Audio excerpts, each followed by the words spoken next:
Hey, what's up, guys? Myron Gaines. FreshandFit CEO. We're here with Rollo Tomassi. Welcome back. Keep making that mistake. There you go. Godfather. Yeah. Let's get into the show, guys.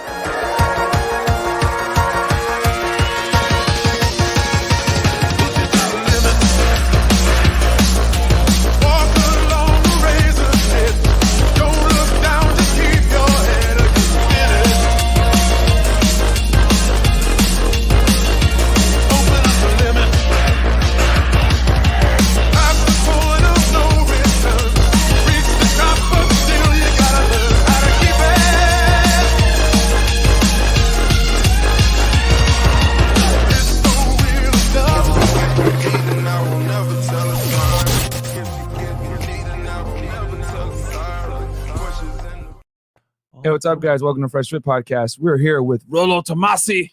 Again. What's up? Again. This is the week. This is my week. Yeah, pretty much. This is the Rollo week. This Godfather week. The Godfather week. Yeah. Okay, guys, quick announcements before we get into the show. We got a great show planned for you guys today. First and foremost, get on Patreon, patreon.com/FreshFitMan, where you can see all the behind-the-scenes crazy content with me kicking out annoying girls, Zoom calls, old answered. videos back in the day that you guys can't see that were too hot. We have some FreshandFit after-hour shows that we could not keep on YouTube. Hell, they were so crazy. We had to take them off YouTube and put them on a Ninja account and upload them. Girl in the dungeon that's 19 years old. Yeah, all these crazy ass chicks. But yeah, all the crazy stuff is over there on patreon.com/FreshFit. Also, guys, we have Spotify, Google, and Apple Podcasts. I think I get this question at least once a day. Are you guys on Apple Podcasts, whatever? We're everywhere. We're on there, guys. We're on every single platform that you listen to podcasts. As a matter of fact, Chris, can you give the people an update on that? Like as far as like how often you post and everything? I know you were working on some stuff with Apple. Yeah, it's Monday through Friday every day. So check it out, guys. I upload every morning. Weekends I don't upload on the weekends. So check it out on Spotify, Apple, and Google. Yeah, I just got mine on my podcast. At least the short form ones are now. I go through Anchor. And then it goes out. That's how we go That's what too. I'm doing too. I just started doing that. Yeah, Shout out to Anchor. It's a good service. Shout out to Anchor and Buzzsprout, the two different platforms. But yeah, Chris puts them up every day, guys. So just listen to us there. Gear, FreshandFit Podcast store, guys. The hoodies, Ninja Watcher t-shirt. Okay, we got the hoodies like that. We got the FreshandFit shirts. We got the Legacy shirts, Unplugged Fitness shirts, all the Legacy. We'll actually show you the store real fast while we have it up. Cool. So, for example, if you talk shit, just tell them. For example, wait, there should be more t-shirts there, but I don't know why it's only showing two. We got rocked. No. It's you know what? If you click on YouTube, it shows all of them on below. We have like the I feel like shirts and everything else like that. Yeah. But it's weird. Maybe when you use you that guys need a shirt that says it's a vibe. We're vibing. We're vibing. No, he said that yesterday. I said we need to do that. We need that vibe. For sure. That's what every single girl says, every bro. girl says vibe. I like the vibes. This is like, bro. Which basically means game. Dude, I hate when girls say that shit, man. Game. Gets me so pissed. I'm like, vibe, and then I'm into it. Yeah, I need the vibes. It's like, bro, shut up. Like, okay. And also, best of all, guys, if you buy the merch, you put it on Instagram, you tag us, we'll put it on our page and repost it if you want. Exactly, guys. So go ahead and get the gear, freshfitpodcaststore.com, or just look on YouTube. You're going to see all the shirts right there. Yep. Just click the link and go. I just redid the shirts, so they're going to look a lot better. Okay, and we also got our clips channel, guys, youtube.com/slee/FreshandFitClips. Go ahead and check us out there. If you don't have 2 hours to watch the full podcast, we have a channel dedicated to clips that are shorter, 7-15 minutes. Guys, do us a favor. Actually, open up a new tab. Go to FreshandFit Clips and sub to the channel. We need to hit that 50K at least. Yeah. Come on, guys. Get us 50K on there. And then also, guys, we're on Twitch. We're live streaming right now to Twitch, Facebook, Twitter, and shout out to Twitch gang in the house. Yeah, shout out to the Twitch gang, guys. Trey's in the house, guys. Yeah. So we're a little bit limited, but he'll definitely be back for tomorrow's show. But yeah, guys, twitch.tv/FreshandFit Podcast. Watch us on there. And then last night, thanks for helping us hit 3,000 subs on Twitch. That's really love, man. So thank you, y'all.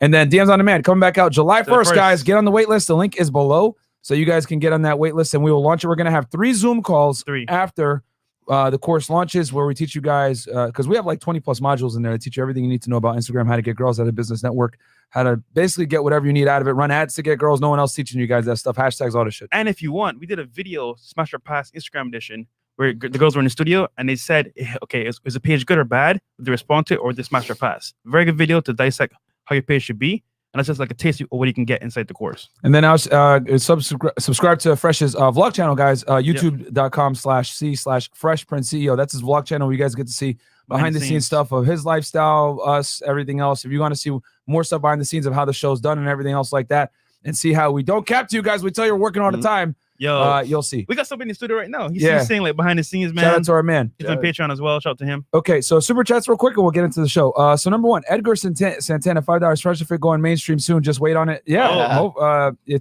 hopefully. We've already had a couple of big, content creators like reach out and or criticize us, so that's a good sign. I'm Rollo too, man. Exactly.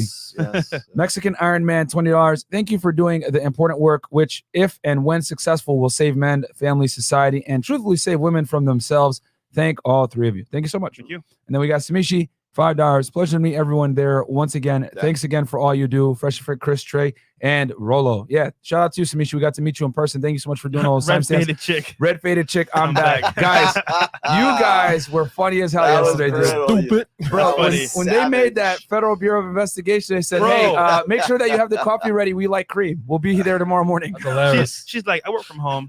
Yeah, I scam and shit. I was like, Who are you? Who are you? Fresh, you brought her to the show. bro, I don't know her You like brought that. her to the show. Bro, Scam and Yo, fraud. last minute won't come on the show. Sure, come on the show. Guys, Do if you want a really good laugh after this show, go ahead and watch our late night show from yesterday. And it was literally, the chat went crazy. It was one of the And funniest it was moments. in the first like 20 minutes. Yeah. Of the show, too. Well, so what do you do for work? Oh, I'll bro. scam and stuff.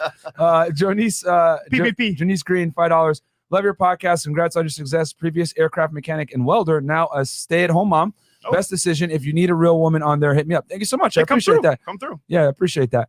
We have a lot of married women and women in happy relationships watching us, bro. Yep. That's awesome. And Oh, she's a I'm a- member too. We're Yeah. misogynists. Yeah. Yeah, Well, right. well, What happened to? I got some stories for you when we get into the topic today Okay. about that. Awesome. Good. Ahab Ahab Fitness, $15, all the way from Europe, by the way, in London. Yep. Respect to the Godfather and FreshandFit from the UK. The Sheikh Myron segment cracked me up at the gym.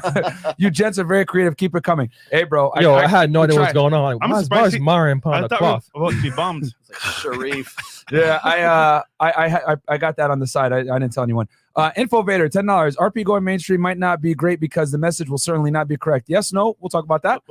And then we got Good Mother, $5. I agree with Mexican Iron Man. Thank you, Good Mother. All right, two more. Thank you.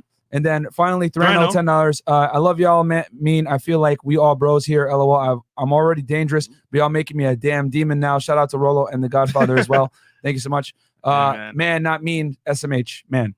We got you, bro. We got you. Just bought all 4 of Rollo's books. TRM arrives tomorrow. All 4 at the same Much love, time. you guys. Absolutely, man. We plug all. Read number 1 first. I tell you guys all the time to read The Rational Male. These are the books right here. Yep. Links are going to be below as always. Guys, please support Rollo. Get the book. Save yourself. Give it to a friend that's on the edge that needs to hear this message. The real deal. And guys, from here on out, $10 and up. So, Okay. And then last one, Daryl Nelson, $10. Where do you see the RP ideology and dating market going by 2050? If it goes mainstream, do you think it will have a significant impact on society? Well, we're going to talk about that today. Don't worry, have no fear. And then last one, is this last one, Chris? Yeah, last one. Okay, Rollo's worked in this game for 20 years and is now hanging out with Robert Kiyosaki. Proof putting in the work pays off. Be your best self. Alicia and Nia, $10. It's not like no I have a bimbos room tonight. at his house. Chris, you lied. You said it was last one. And then, yeah, Alicia and A, so no bimbos tonight. No, No. We're not going to have a late night show tonight, guys. Trey is busy, and I don't want to run a show with that many mics without an audio. And engineer. guys, listen, do not call the girls on our platform in our studio bimbos, right? Like, don't be disrespectful. There are nice girls. Sometimes they're going to be a little bit off, but do not outright disrespect these girls, all right? They come onto our platform multiple times. We fuck with them. If I see you talking shit to the girls outright, you will get banned permanently, maybe. Yeah. No shit. Unless they're actively like being Ratchet. Yeah, if they're being ratchet, Disrespectful, then we're then going yeah. on them. But But they're guys, cooling don't. with us, man. Yeah, Like, don't fuck it up, man. okay, so just so you guys know, Chris can deal with these girls. yeah, he has Exactly. to. He has to. No, he really has to. They wake up in the morning. Hey, Chris, last night the comments were mean to me. They struck my ego.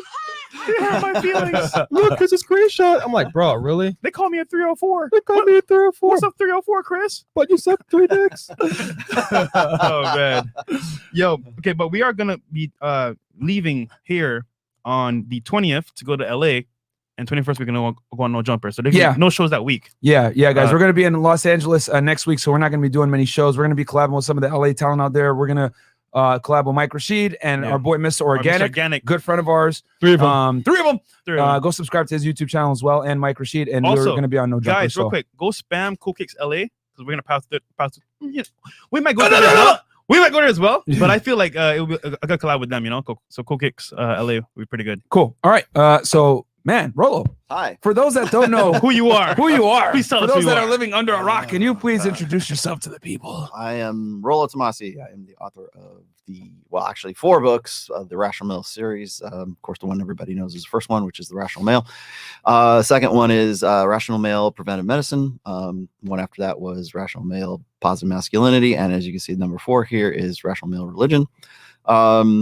The first book, anyways, is I think widely considered the Bible of the Manosphere, or the Bible of the Red Pill right now. I recommend it's it where all a the time. lot of people, like even my haters, can't help but quote from my material. And I'm glad that's, you know, if I have to have haters, at least I know that the message is still getting disseminated at the same time, you know, that they're throwing rocks at me. So. But people use your shit and don't even give you credit, bro. Well, I get kind of mad about that. Like, we always shout you out when we use your that's stuff. That's actually a good sort of segue into like the whole topic today, is because I think a lot of people don't realize where the material comes from, or what the sort of evolution of the game and Red Pill, because Red Pill is incomplete without game is incomplete without Red Pill. Game came first, right? It was PUAs back in the early days, like the early 2000s, 2002, 2003, 2004. The Game by Neil Strauss was published in 2005, and so all the stuff that's in that book came out in like, that's when they were doing it was like 2002, 2003, early 2000s. I was following along. Yeah, I was following along at that time too, because I was part of the all fast seduction communities and So Suave. Everybody knows I was moderator at So Suave for a while. And it kind of developed into this aggregate of information, just this really just wealth of knowledge.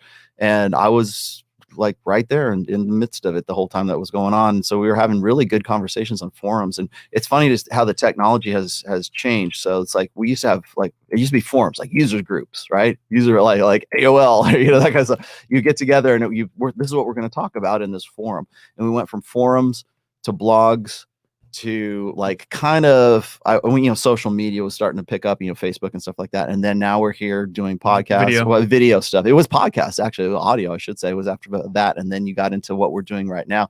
And it's never been easier to do this, but along that evolution, a lot of things came into being. Like my book came into being. I was one of the 3 R's, Roosh, Royce, and Rollo, right?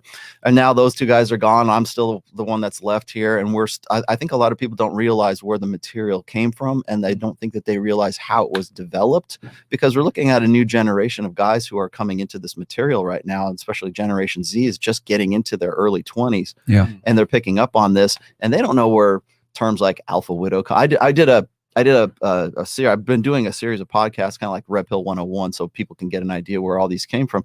Because I see people like throwing stuff out there like open hypergamy, or alpha widow, or war brides, or like all the stuff that I've written about in my one-itis. The soulmate myth, that kind of stuff. All of the, or what was it? A mental point of origin. That's in book 2, by the way, and that's my terminology, and I'm glad it's out there, because I've always considered the Red Pill to be open source. I think it needs people to sort of have this constant conversation about it. And in every one of my books, I start it the same way. It's like, this book is I push the print book more than anything else, because I want people to have a conversation about it. And I say that in the introduction, because I want people to take that book and give it to their friend and say, read this, and we're going to talk about this. Yeah. What do you think about this? And the reason why I wanted to do that is because I came from that forum setting way back in the day, where we all get all these guys together and we would talk about this stuff. And that's how Game developed. It was just guys comparing notes all over the world. Absolutely. And then from there, it sort of came into sort of principles and things that we kind of take for granted today. But back then it was all new. And it was guys just basically coming together, trying to they just want to get laid. Yeah. But then it became sort of a research and development thing for learning men's nature and women's nature. And, for better or worse, here we are today with this terminology and everything that had been developed back in the early 2000s. And it's funny to me to see finally, like, some guys who would never in their life, you would say, Robert Kiyosaki for one thing, but like Tim Pool, or Steven Crowder has been talking about it. Yes. I don't know about Dave Rubin, but I see a lot of big names who kind of like add a little bit, like Joe Rogan was just talking about Tim it with with Carol Hooven not too long ago. Yeah. Tim Cass is doing it too. Everybody's kind of adding a little bit to it. Like the roommates, they interview Candace Owens, and I'm watching this, and they're talking about red pill principles. She occasionally throws stuff out there, like in her own kind of conservative way. Of course. And so we're having this conversation now. I think maybe it's because the political season has died down, and they're looking for the new hotness. Well, okay, I'm waiting for the call, Tim. You know, like it's been around for a while, and I think that the popularity of like the format for this show or Kevin Samuels and stuff is starting to get a little bit of momentum. And so now you guys are going out to Los Angeles, right, to go and have this conversation with No Jumper, right? Adam 22, which is a hip hop podcast. You know, guys, for those that don't know, and World Star picked up on it too, and right? World Star picked up on it too. So you know, it's great that we're able to kind of, and here's the thing, like I guess a lot of people define the RP in different ways. You know what I'm saying? Like what it means or whatever. A lot of people have, I guess, different interpretations for it because it's a very loose way to, I guess, observe the sexual marketplace. The way we define it, I think, Rollo, we're the same as you when it comes to this. We use it only when it comes to like intersexual dynamics between how men and women view each other, the realities of how men may select versus how women may select. Some guys like to use it as a very loose term about the truth, which I understand that too. But typically when we talk about it, 99% of the time, it pertains to intersexual dynamics, guys. Would you say the same thing for you, Rollo? Well, there was a time, and I had this conversation way back in the day when everybody thought it was going to go mainstream back in 2013, and then again in 2016. And then again, we go through cycles of these things throughout. At least I've been doing this for almost 20 years. It'll be 20 years, like in 2022, it'll have been done. I kind of peg it at right about 2002 is when I got into, you know, talking about this on SoSwap. But Veteran. I can remember when Candace Owens used to call herself Red Pill Black. Oh, really? Yes. I didn't even know that she used to do that. That was her handle on Twitter, was Red Pill Black. And so a lot of people would say, like, they would use red pill, and they still do kind of today.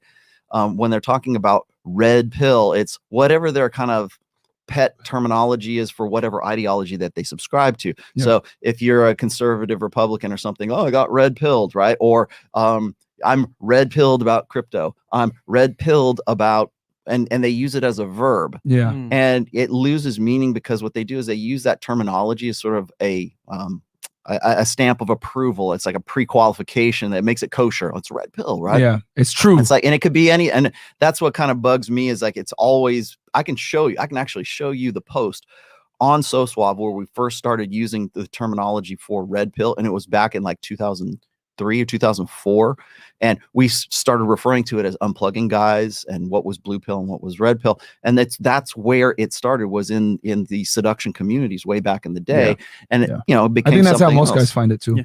Because my thing is, look, you can be RP aware without saying it, right? So we've brought it to the limelight. We're saying, hey, you know what? We make it trendy, reasonable to understand, make a discussion, right? Between women and men as well. But I feel like guys always put that front there. Oh, I'm RP aware. Like, what do you got to say that? Say like that. They make it a verb. Yeah, people should know from your actions that you're RP aware. You don't have to tell them, hey, I'm red pilled. You got to run around and people ask me this all the time. When did you get red pilled? I'm like, well, it's not a verb. And I was just, and I'll answer one of those. I'll answer one of these quick chats because this is sort of pertinent to what I was going to say. Is the red pill is not an ideology. It's a praxeology. It's a loose science. It's go look up praxeology, praxeology. Praxeology is what it is, and it's a loose science of understanding like human behavior in the sense that human behavior has a purpose, has a latent purpose to it. And like Ryan Stone, my friend Ryan Stone from Rule Zero, he's called it this. He says the red pill is the Chilton manual for intersexual dynamics, for like human nature, which means a Chilton manual is like, for those of you who don't know, it's like a manual for cars, like that they would sell you like at AutoZone or something like that. You get like the Chilton manual, so you can, you know, how to like take the car apart piece by piece and put it back together piece by piece. And it's kind of like this manual to sort of deconstruct things. And really that's kind of the intent, I think, of the red pill. People want to make it an ideology so they can say, I'm red pill because I'm Christian, I'm conservative, or maybe even I'm liberal, like woke. Why do we call the woke, right? Why is that the terminology we use for social justice warriors? It's what the term, it's just abstractions at this point. And I think it kind of demeans the meaning or debases the meaning of like what red pill really is.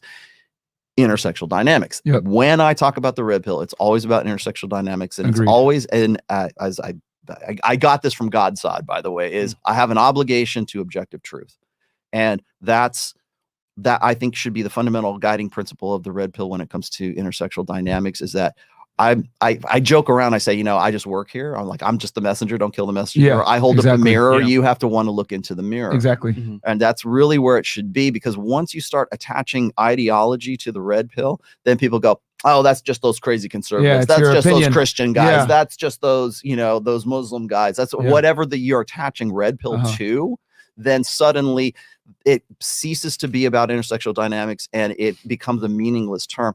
And again, in 2015, Red Pill Black, Candace Owens, they start using that term as a loose brand because it was trendy at that time. And again, I think it's starting to pick up again as being a trend. Yeah, I feel like when you use, I feel like Shirts and stores. store Merch. when you use the term Are we vibing? RP, are we vibing?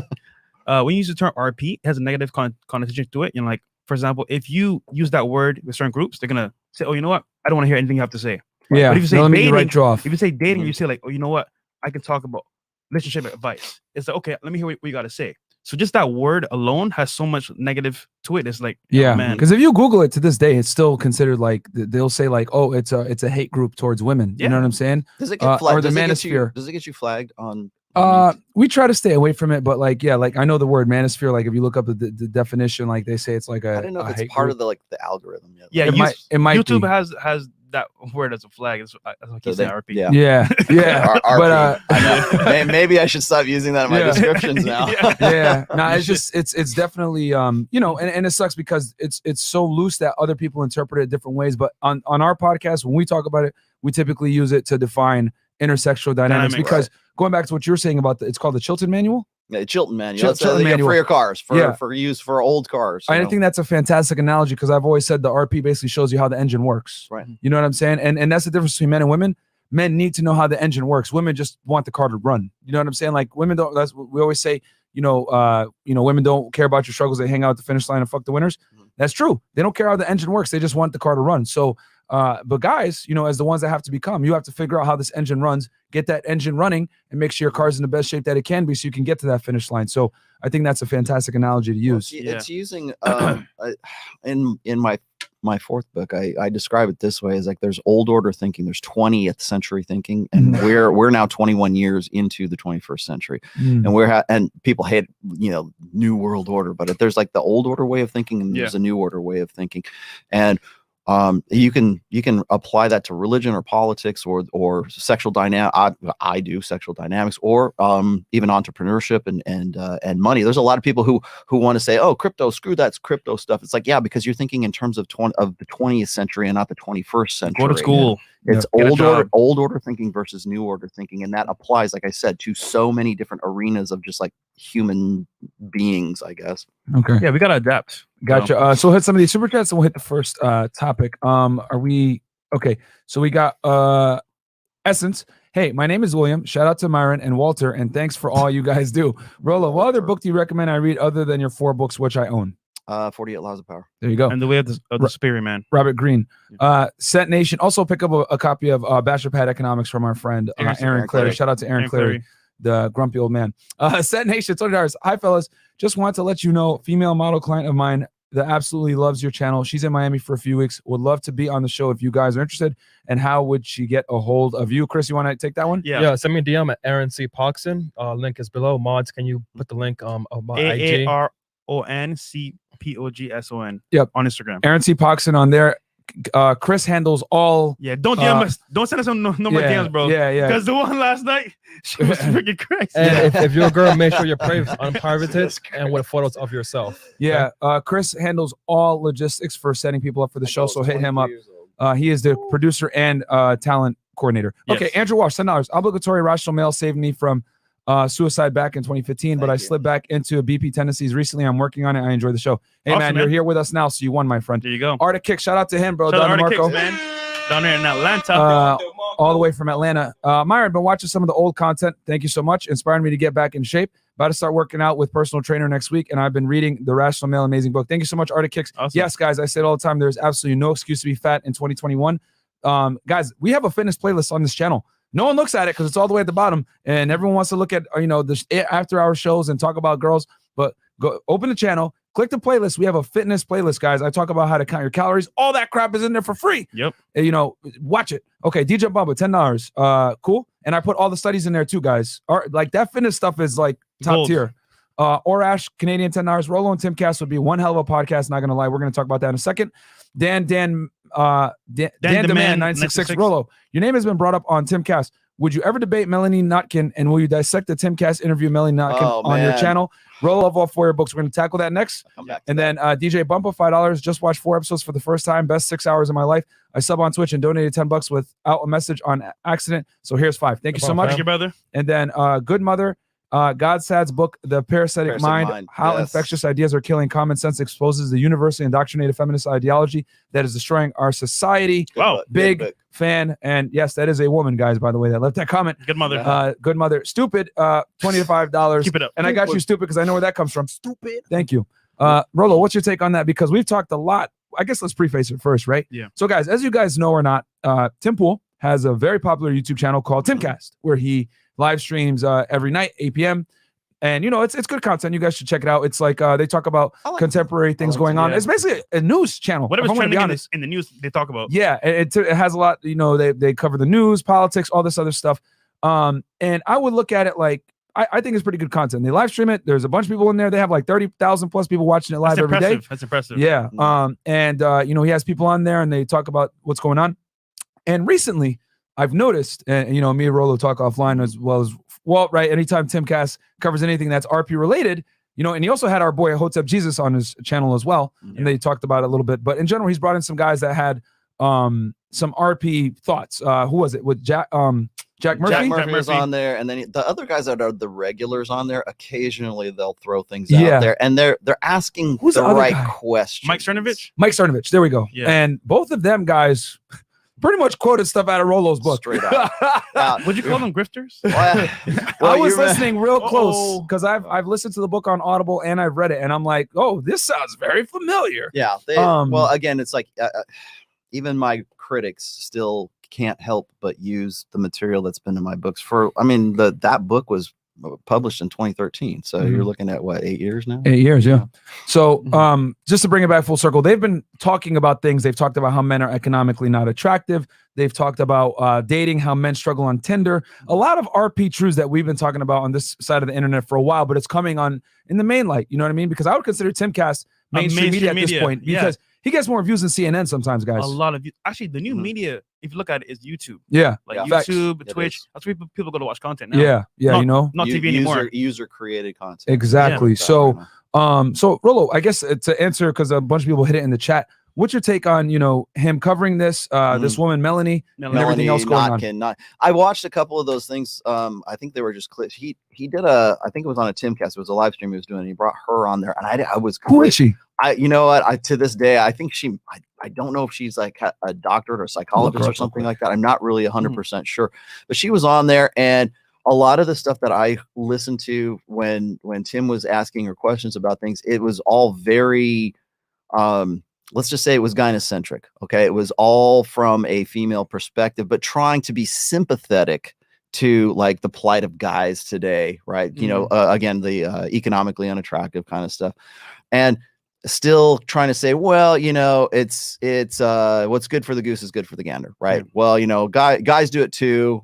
Girls do it. Girls are bad, but guys do it too. And it sounded like that same kind of half measure of the red pill, that purple pill really basically is just the half measures, acknowledging some of the problems, but not acknowledging like the sources of those problems, and how guys are adapting to those problems. Like how do they work around the dating market today? Like you guys and I on my show and on this show, we talk about like how guys are, how you can be a better version of yourself, how you can like sort of up your game and everything.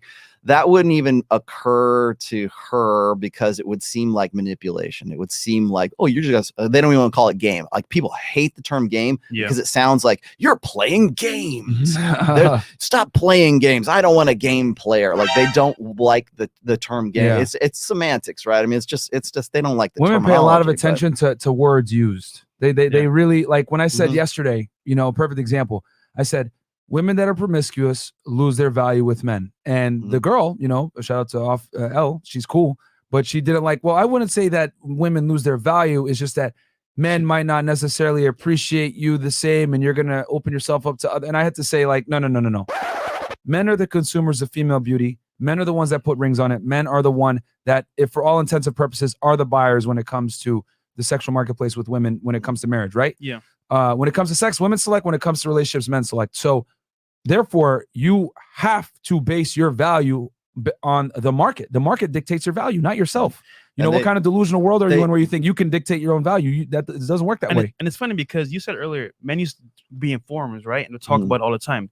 Women never had to do that. So they don't understand our place in our trouble. So it's like, yo, how can you talk about what we went through when you don't do it yourself? You just show up and you get what you want. Well, we live in like I say this all the time. We live in a gynocentric social order. Okay, to be female is to be correct today. Yes. To interpret things through a female lens, the female experience, the female life experience is the experience that should be universal for everyone, right? And it's been that way really since the sexual revolution, or it's been evolving up to that point, so that in 2021, when you say certain words, when you use game, when you say alpha male, when you say beta, when you say, like, there's you use if I say alpha widow, or I use some you know, terminology, or plate spinning, they hate that term. And it just feels bad to say you need more, you got to up your game. And like, what do you mean game? Game sounds like you're not being yourself. You're not being authentic if you're playing a game, mister. That sounds like an act to me. And so it feels bad when you say, like, women will tend to conflate their sexual market value with their personal worth. So when I say, for instance, that men and women have two differing approaches to love. Men love idealistically, and women love opportunistically. I say opportunistically, women lose their minds. And I'm like, I always try to say, like, I mean this in the most nicest, best, positive way I can make it, because there's a negative connotation to opportunism, but that's really the way it is. Every girl that comes on this show, you say, what are you looking for in a guy? The laundry list of prerequisites that girl has. That's better than themselves. That's the key. It's better than themselves. That's opportunism. And you might be doing it for the best of reasons, but it's still opportunistic. Women will only allow themselves to become emotionally invested in a guy who meets certain criteria. That's just the way it is. I don't think I'm revealing anything. I'm just saying it's opportunistic. And they go, how dare you? You know? Go ahead. Sorry. I thought you were going to do how dare you. I got you. How dare you? That's how you know he's been on the show too much. He's like, hit that sound effect, goddamn it. I know. So you use, if I bring that up, women lose their minds. If I say, if I point out that, the best one is women's agency, their only real agency in life is their sexuality. And then they go, oh my God, I can't believe you would say something like that. It's like, no, that's sexual market value versus your personal worth. As I said, there's a difference between, like, Mother Teresa and the girl you want to bang in the club, right? She's might be this wonderful, wonderful person, but it has nothing to do with your sexual market value, because men and women are different, and they're evaluating you on different criteria. And women know that. They know, and they just don't like it. They don't like to have it brought out and hold up a mirror like I do.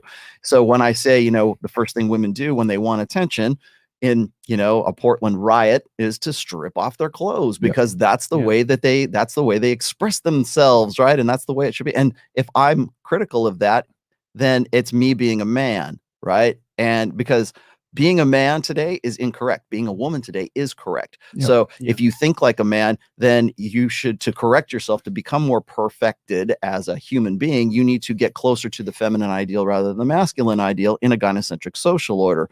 And so women don't understand that, but they only understand how those words and those terms make them feel. And there is in no other realm is the red pill is just chock full of acronyms, of jingoistic, lingo that we have to, alpha, beta, alpha widow, war brides, soulmate myth, and I can on down the line. And some of those are very offensive, but they're also very like they feel bad from through a female lens. Yeah, on this show, late night shows, right? What happens is Myron will say something that's the truth, right? It'll trigger the girls, and it's not what he's saying all the time. It's kind of like how he said it. And it's funny because you were on The View, right? Yeah, train TikTok video. Yeah.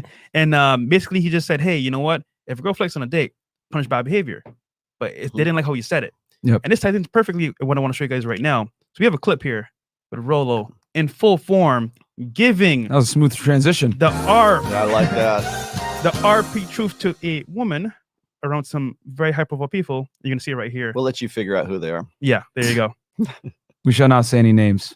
Let me surprise. A lot of people ask us, where are you getting all of this? Like, where's cool. All right, Chris is going. Yeah, Chris is gonna share the screen right now for you guys. Yeah, I was gonna say put the whole video. Yeah, we're gonna enlarge. a lot of people Okay. Cool. Lower All right, we'll play volume from the a beginning. little bit.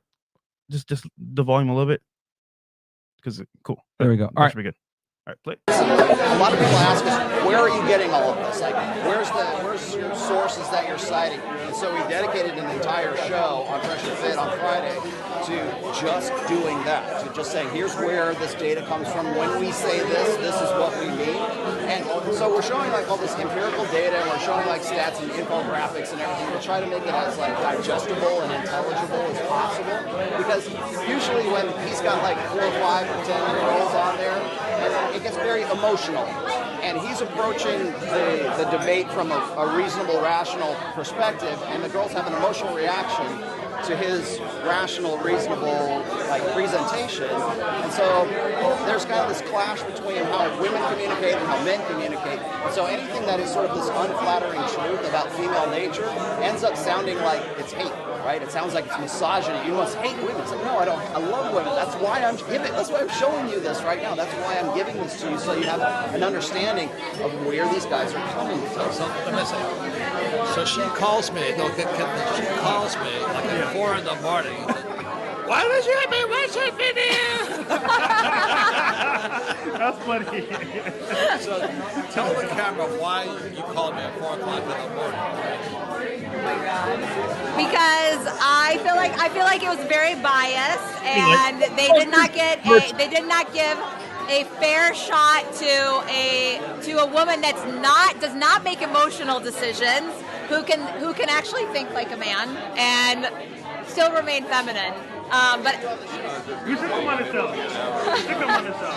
I would love to. Okay. Yeah. We'll talk health, and that's part of health, right? Healthy relationships. You can promote your stuff too. That's good. No, I do come here to see patients, but I'm based in Scottsdale.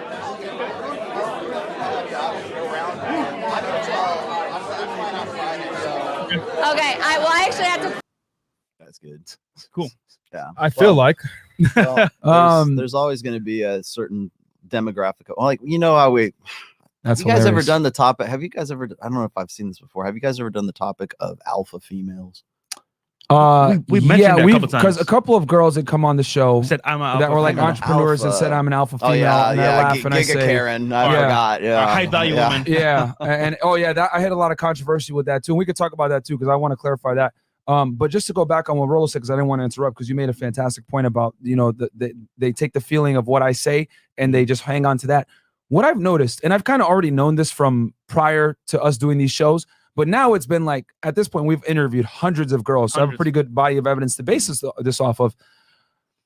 When I say anything that represses female sexuality or tells women that they need to follow a man, or I guess inhibits their liberty to some degree where they need to follow a man's leadership, or they need to accept a man's, rules when they deal with him sexually, right? Like when I say, when you deal with a higher status man, you got to share him.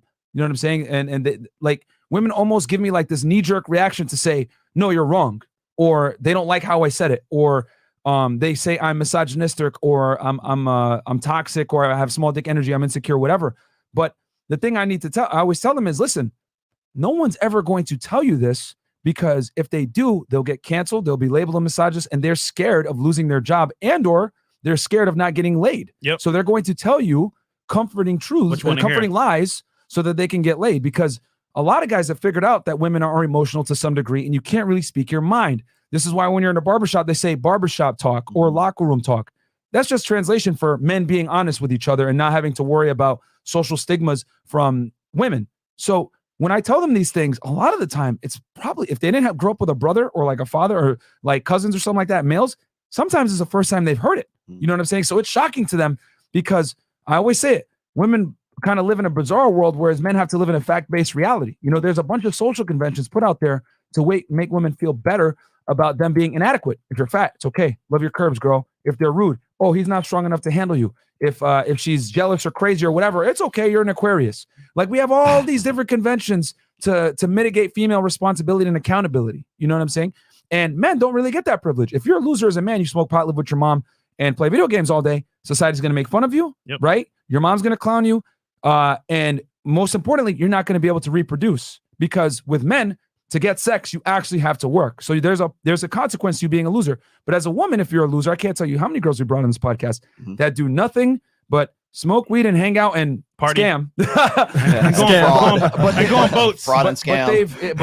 But they've literally been in rooms with celebrities, with athletes, with rappers. They've had opportunities podcasts that I would never be able to get, even as the highest value guy. I wouldn't be able to get in these circles. So I say all that to say this, guys. We live in a world nowadays that a lot of time rewards female ineptitude and females not performing, whereas men need to perform. And that's why I tell you guys on this podcast, a lot of guys struggle with women sexually. This is why, because with men, you have to perform, whereas they don't. And anytime I give this cold hard truth that women just are and men must become, they get angry as if, well, my accomplishments matter too. And I tell them, listen, your accomplishments do matter. It's great that you went to school and that you're smart and you're an entrepreneur or whatever. But guess what? That's like me telling you I have an awesome Nike Jordan collection. You're not going to care. You're going to be like, okay, that's cool for you, but I don't really care. And I think women have a very tough time understanding that their success financially, career-wise, whatever, literally has nothing to do with their attraction, their attraction level. Yeah. You know what it is though? And this is from all the shows we've done so far. These women really believe that them being independent will save them in the end. And here's the problem, right? They don't want to submit to a man. Yeah. So what do you have to do in that case? You have to be independent. Now, that being said, if they're independent, guess what? Now they're gonna say, "Oh, I'm in charge of my life. All these traits that are growing on themselves are gonna make them very intolerable. You know, very masculine. So at some point, they have to realize that, you know what? Yes, I can do good for myself, but once the right man comes along, I should submit to him because it makes sense." Yeah. I spoke with several women at the Rebel Capitalist convention that was last weekend, and I had some of them were like single mothers of sons who came up and wanted to pat me on the back and shake my hand, say, I gave your book to my sons, so they'll understand this stuff, because they really want their boys to understand the material. Like, they want them to be red pill, they want them to be aware.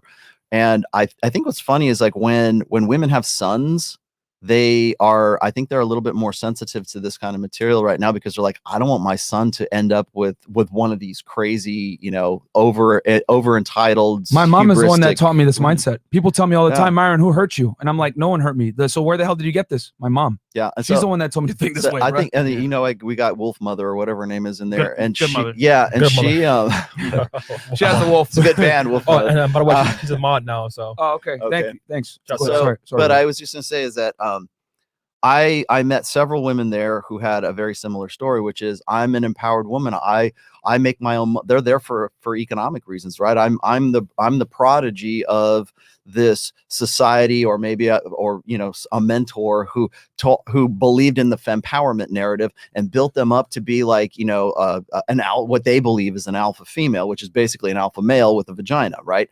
And so they don't understand why they can't find a guy who is economically attractive. They don't understand why I genuinely don't understand this. True. And people think I'm a little weird when I say this. I actually have some sympathy for them for not being able to do that, because they've been sold this bill of goods and built up to be a certain kind of woman that they can, I'm proud of myself and I'm confident and I'm independent and I'm all this stuff. And it's like, you know what? And the men you want to get with have no use for you. And so what do they say is like, they say, well, what am I supposed to do, Rollo? Am I supposed to dumb it down? Am I supposed to be an idiot? Am I supposed to deny that I just went to, 8 years of college to get my doctorate? Am I supposed to be, am I supposed to like debase myself and my life and everything that I've made of myself so that, a guy will actually want to get with me? Because we say this all the time. You need to be more feminine. You need to be more beauty. You like make sure you get to the gym, take care of yourself, because men have a different criteria. So when that kind of woman hears this message or reads this book, they lose. It's hard, man. They're like it is a hard slap to the face, man, because now they're like one of the reasons why Kevin Samuels and even this show has that template of holding women accountable is so entertaining, is because there's so many women that are just like that. And they get to be 33 years old, or you get like Giga Karen in here who says, well, I guess I'm going to die alone. Yeah, you probably are. Yeah. And I wish more women wouldn't, but how do you tell women who have been fed this fempowerment narrative for the last 60 some odd years since the sexual revolution to, which we broke this down in detail on the show last week, guys. Go watch it if you want to see the whole history of feminism and why it's failed many modern women. I'm sorry. And then Robert also mentioned as well, he feels sorry for the Karens. He feels sorry. He does. He says, he doesn't have a problem with strong women, but he has a problem with weak men. Yeah, I can understand that too, because we have so overemphasized empowering women for the last 60 years that we've completely, like, guys are just, you want to know why you have the Lost Boys generation for the millennials and the Generation Z is that's it, because we have done nothing but focus on one gender for the past 60 years and making sure that they have, they've got Title IX and they've got all these special dispensations and they've got, Pell Grants and they've got all this stuff. Let's build them up. And they become the success stories of guys who want to be on board with feminism, be on board with the feminine experience, because that's the correct experience. Yes. Well, when I do my episodes about the fact that there is no such thing as an alpha female, at least in the way that most people think, I brought that up on this show a few times, and women just bristle when I say that. And I go, no, you are an alpha male. You have just catered your life to think that the things that make a man attractive are what should make you attractive. So if you're a high powered exec, you make your own damn money. You're a strong, independent woman. You take care of, a man, was it a woman needs a man like a fish needs a bicycle? Yeah, exactly. But if that's your way of thinking, men have no use for you because they're men and they're looking for women. You're a man. You have basically masculinized yourself out of the sexual marketplace. Absolutely. And so when women say, well, what am I supposed to do? I don't know what to tell them, to be honest with you, because I can't say dumb yourself down. I can say try to be more feminine, try to get back to your feminine core, but they have no clue because they've been conditioned since the time they were 5 years old by popular culture to think like a man, to presume that masculinization and having all those things, like Fresh, you were just saying a minute ago, they don't understand why men aren't attracted to them because they've got great jobs and because they're, they take care of business and because they're more masculinized and they are the alpha females, but they're not really alpha females. They're alpha females in masculine male terms. A real alpha female does not look like, Sheryl Sandberg. She looks like the hot girl on the cover of the swimsuit. Yeah. She looks like go look up Renee Summerfield. That's an alpha female. The swimsuit model. That's an alpha female because amongst her own sex, she outshines all the other women that are in that. There you go. And she uses her femininity to get what she wants. Exactly. Alpha guys, we're using as a placeholder to define outliers within that gender that would attract the opposite gender to a high degree. And so when we use the term alpha male, what I find fascinating is you'll hear I saw what is it that guy from Adam Ruins Everything or whatever it is on Joe Rogan talking about alpha males and stuff like that, and it's been disproven and you guys think you're silverback gorillas and blah blah blah, they go through all the motions, right, trying to discredit that, and from a scientific, like, animal kingdom kind of perspective, and it's not really about that. It's an abstraction. It's just a placeholder term, and they'll never really get that. But what I find fascinating is the same people who have a problem with me saying you're an alpha male and you're a beta male or whatever. If I'm saying that, then I'm suddenly an incel, or I don't know what I'm talking about. But you say a woman is an alpha female, and they're like, oh yes, yes, she's an alpha. Yeah, you go. They believe that wholeheartedly. And again, that is because the female experience defines the way that defines our. It's the predominant message in the social order right now. Okay. Yes. Well, go ahead. Yes. So Rollo, you said something very important. They ask you for advice, right? The women ask you for advice. Mm-hmm. You said you don't know what to do in that sense. Is it like a lost cause now for women? Because I feel like I wonder if it's it. Sometimes I wonder that, because I feel like, dude, no matter how much you tell them the truth, obviously, you know, their feelings are involved, whatever. They just can't like wrap their head around, like, for example, for them, it's kind of like, okay, you know what? I've been through this period of time where you don't understand my struggles, whatever. I become to this level. Now you want me to dumb it down, like you said. Mm-hmm. And then it's like, okay, I might find a man I actually want, but they don't want to submit.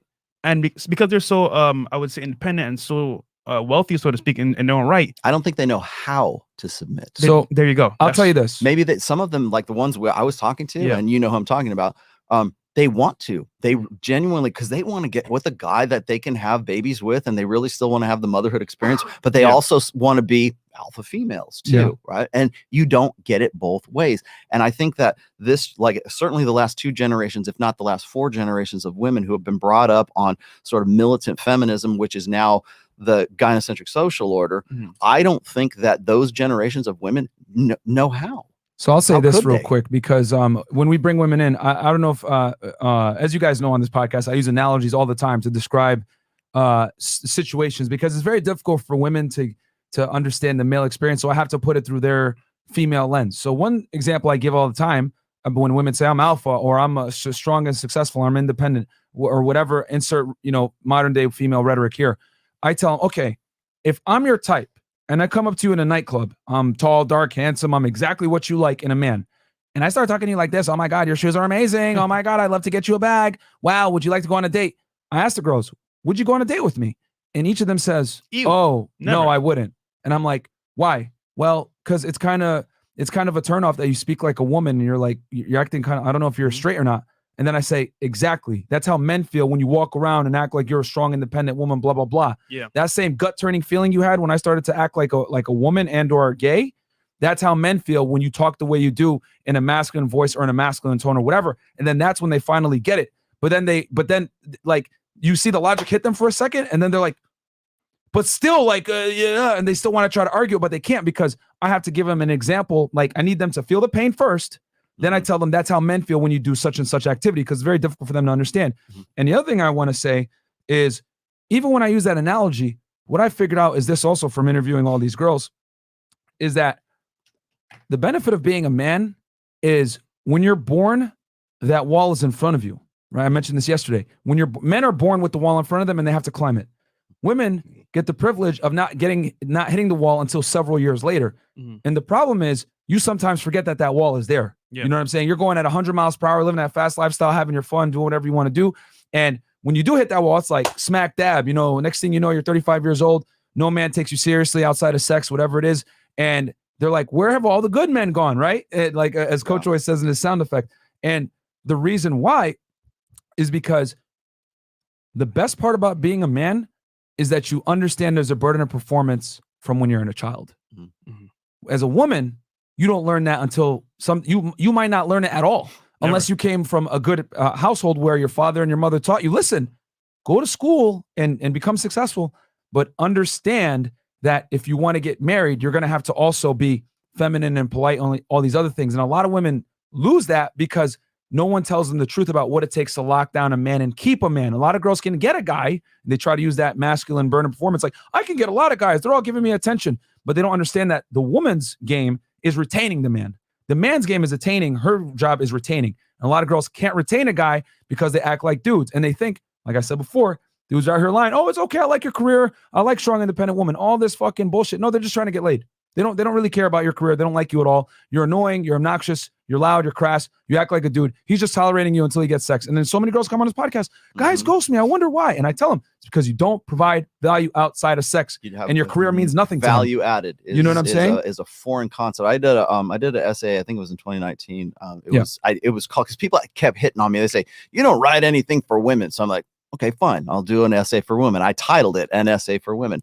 And that was a key element of that, which is value added. Women don't understand that they have to have more than just a hot body and a cooter and be, ready to go. Like, men's our innate mating strategy is unlimited access to unlimited sexuality. Women naturally understand that. And so therefore they accommodate that. So when you got women who are, what is it? The number one career choice for women in 2020 in college was OnlyFans. How do I become better at OnlyFans? Tell me how marketing strategies for OnlyFans, because they see all these women, making money as a result of that, because they understand that their sexuality is valuable and it's a perishable asset. So it decays and depreciates as they get closer to, like, say, 30 years old. And then the next crop of 22-year-olds come in, and then they can complain. The 30-year-olds can complain, and the 22-year-olds are like, how do I get on OnlyFans? They just repeat the process again and again and again.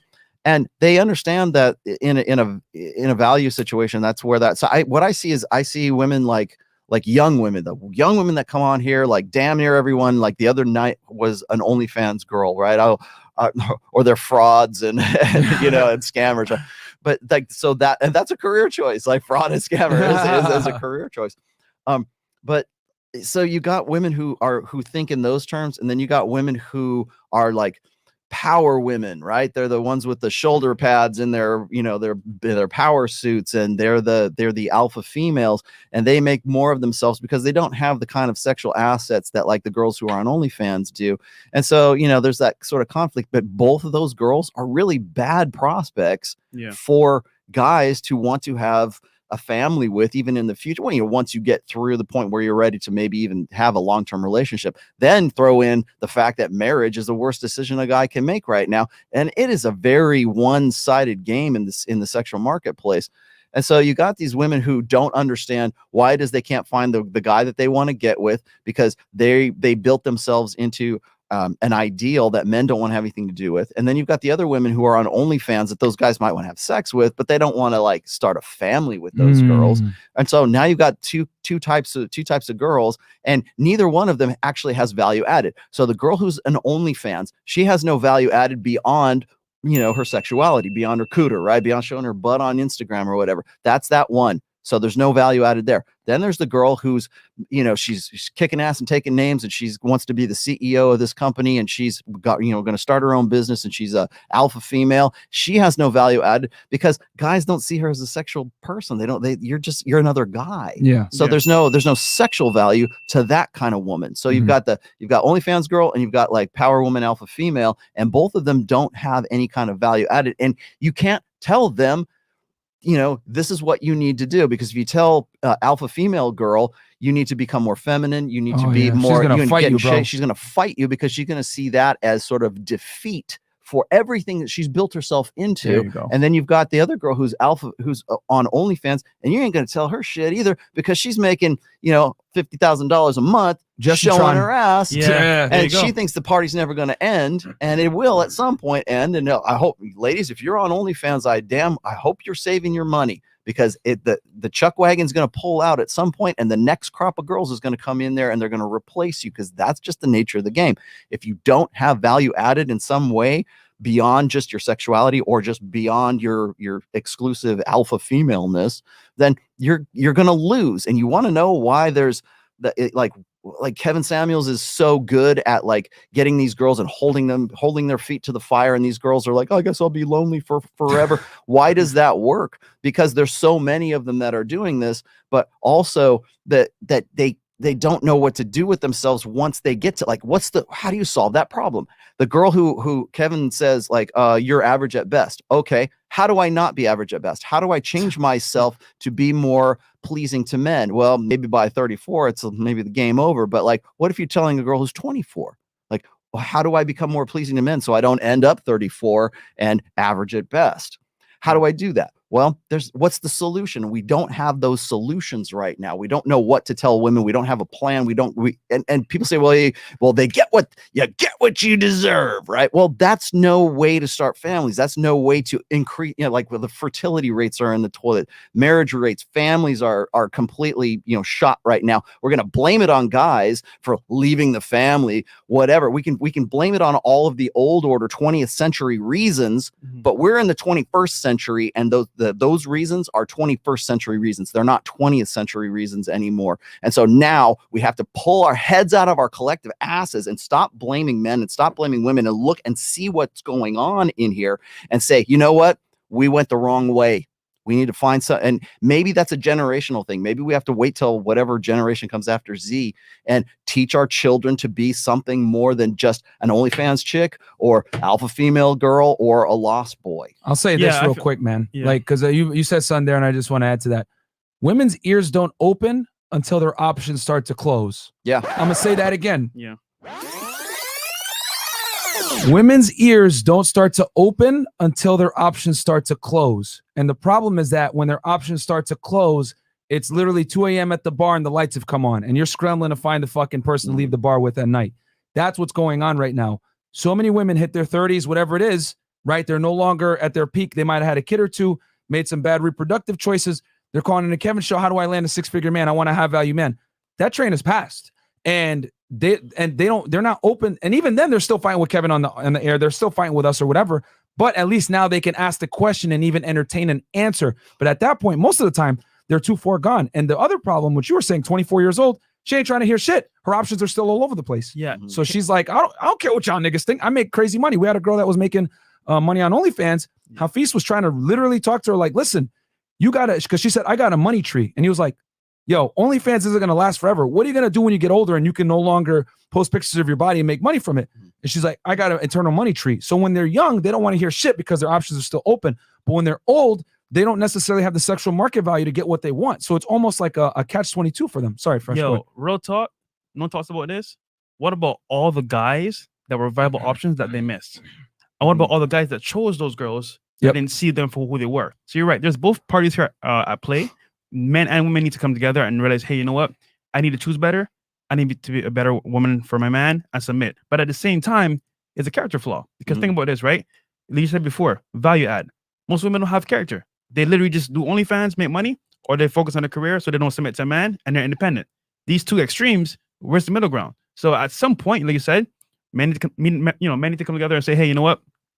How do you find better women? How do we make this better? And then women need to come and say as well, okay, you know what? How do I submit to the right man? How do I change my thought pattern? Because like you said earlier, a young girl, like you said, Myron, doesn't want to submit when she's young. She wants to have fun, party, Cancun, whatever. Older women, maybe she at that point says, you know what? All the guys that I had in the past might have been good for me. I played the fool. And I messed up. What do I do now? It's too late. It is too late because she's gotten to a point where so many career women, I make 120 grand a year. I'm not settling. I want a man that makes at least what I make. That's scary, man. Well, they don't. That's scary. It's a tough pill for women to swallow when they realize that what they've been, like I said before, on the last show I was on here, there is a blue pill for women. Yeah. And the blue pill for women, I almost think is a little bit more dangerous than the one for men. Because for men, men look at like an intersexual they approach women from an idealistic perspective. Yeah, that's dangerous. Soulmate myth, you might put a noose around your neck because of that. Yeah, that's definitely dangerous. But for women, it's dangerous in the long term because they believe that they are entitled to the best of the best because that's intrinsic to their innate mating strategy. They don't like, that's why is this guy the best I can do? Like that's an innate evolved part of their mental firmware is to get with the best of the best. Society reaffirms that. And because you deserve the best, don't settle, girl. And it goes even worse. It's even worse than that is because of the existential fear of having sexual selection removed from them. That's what the existential fear of women is, by the way. It is having their sexual selection taken away from them. That's why they hate prearranged marriages. That's why they hate anything that in any way challenges abortion, which is a fail safe for bad reproductive choices. We talked about that before. But the existential fear of women is that they would be tricked into getting with a guy who they thought was alpha and later turns out to be a beta. And they got, but why is that? Because the guy who was the chump who figured it out, like he's a clever, sneaky fucker, right? He's like, okay, I figured out how to trick. That's why women hate game, right? Because it they call it game, or it seems manipulative. You guys aren't authentic and telling us what, being above board, right? And we get mad at guys. Even guys will get mad at other guys for like, that's not honorable. That's not noble for you not to tell her the absolute truth about you. White knights. Yeah. White knights, And that's part of women's innate interest in mating. They want a guy, they want accurate cues to the point where they will throw you in jail or call it a misogynistic hate crime if you in any way deceive them to the point where they're like, yeah, he's pretty hot. He told me he was a lawyer. I'm going to have sex with him. And the next morning you find out he's a barista at Starbucks. That's gonna be a problem. Then it's non-consensual, having fun. Me too. Yeah, exactly.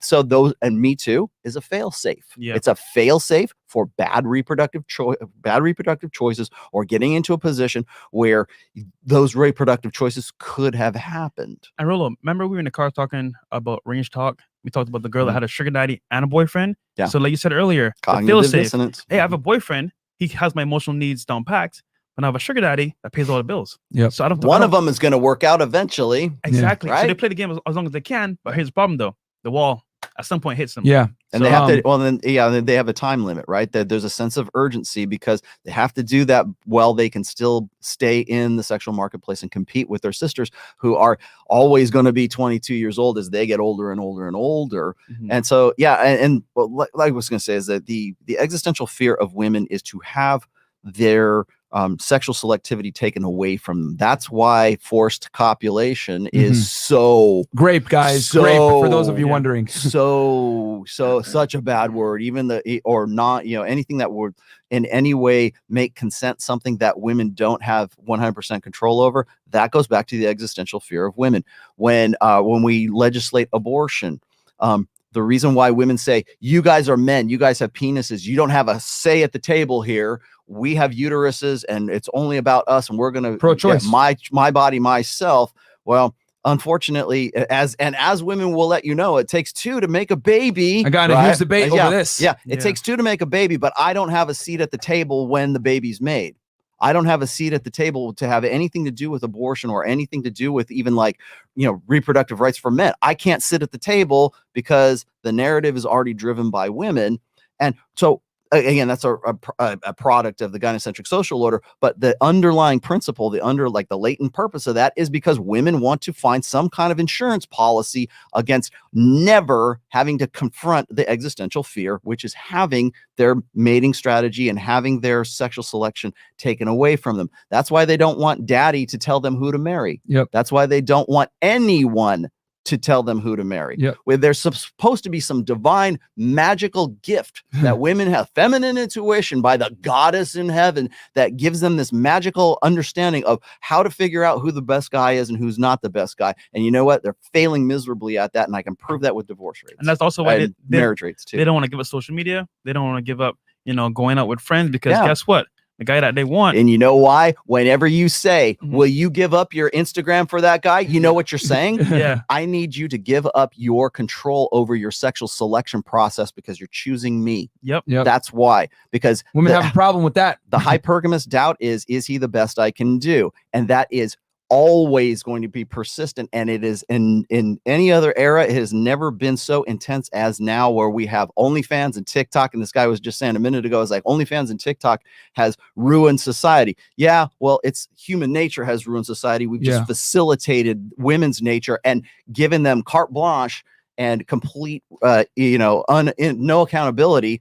That's why this show, that's why Kevin Samuels, that's why that formula works right now, because it's guys who are going, yeah, this is great, but there's no solution to it. There's no well, what are we going to do? Because you can't tell women shit. You can't. You really can't. Yeah. And I'd argue that they don't even want to listen. A lot of the times when we have these girls on and I debate, I tell them all the time, guys, I don't debate the girls to change their mind. They platform for telling them shit. I let them think what they want. I just give them the facts. They get mad at me. They might storm off the show, whatever. I do this so men can learn. This is how modern day women think a lot of the time on a balance of probabilities. Average women don't want average men. They want above average men.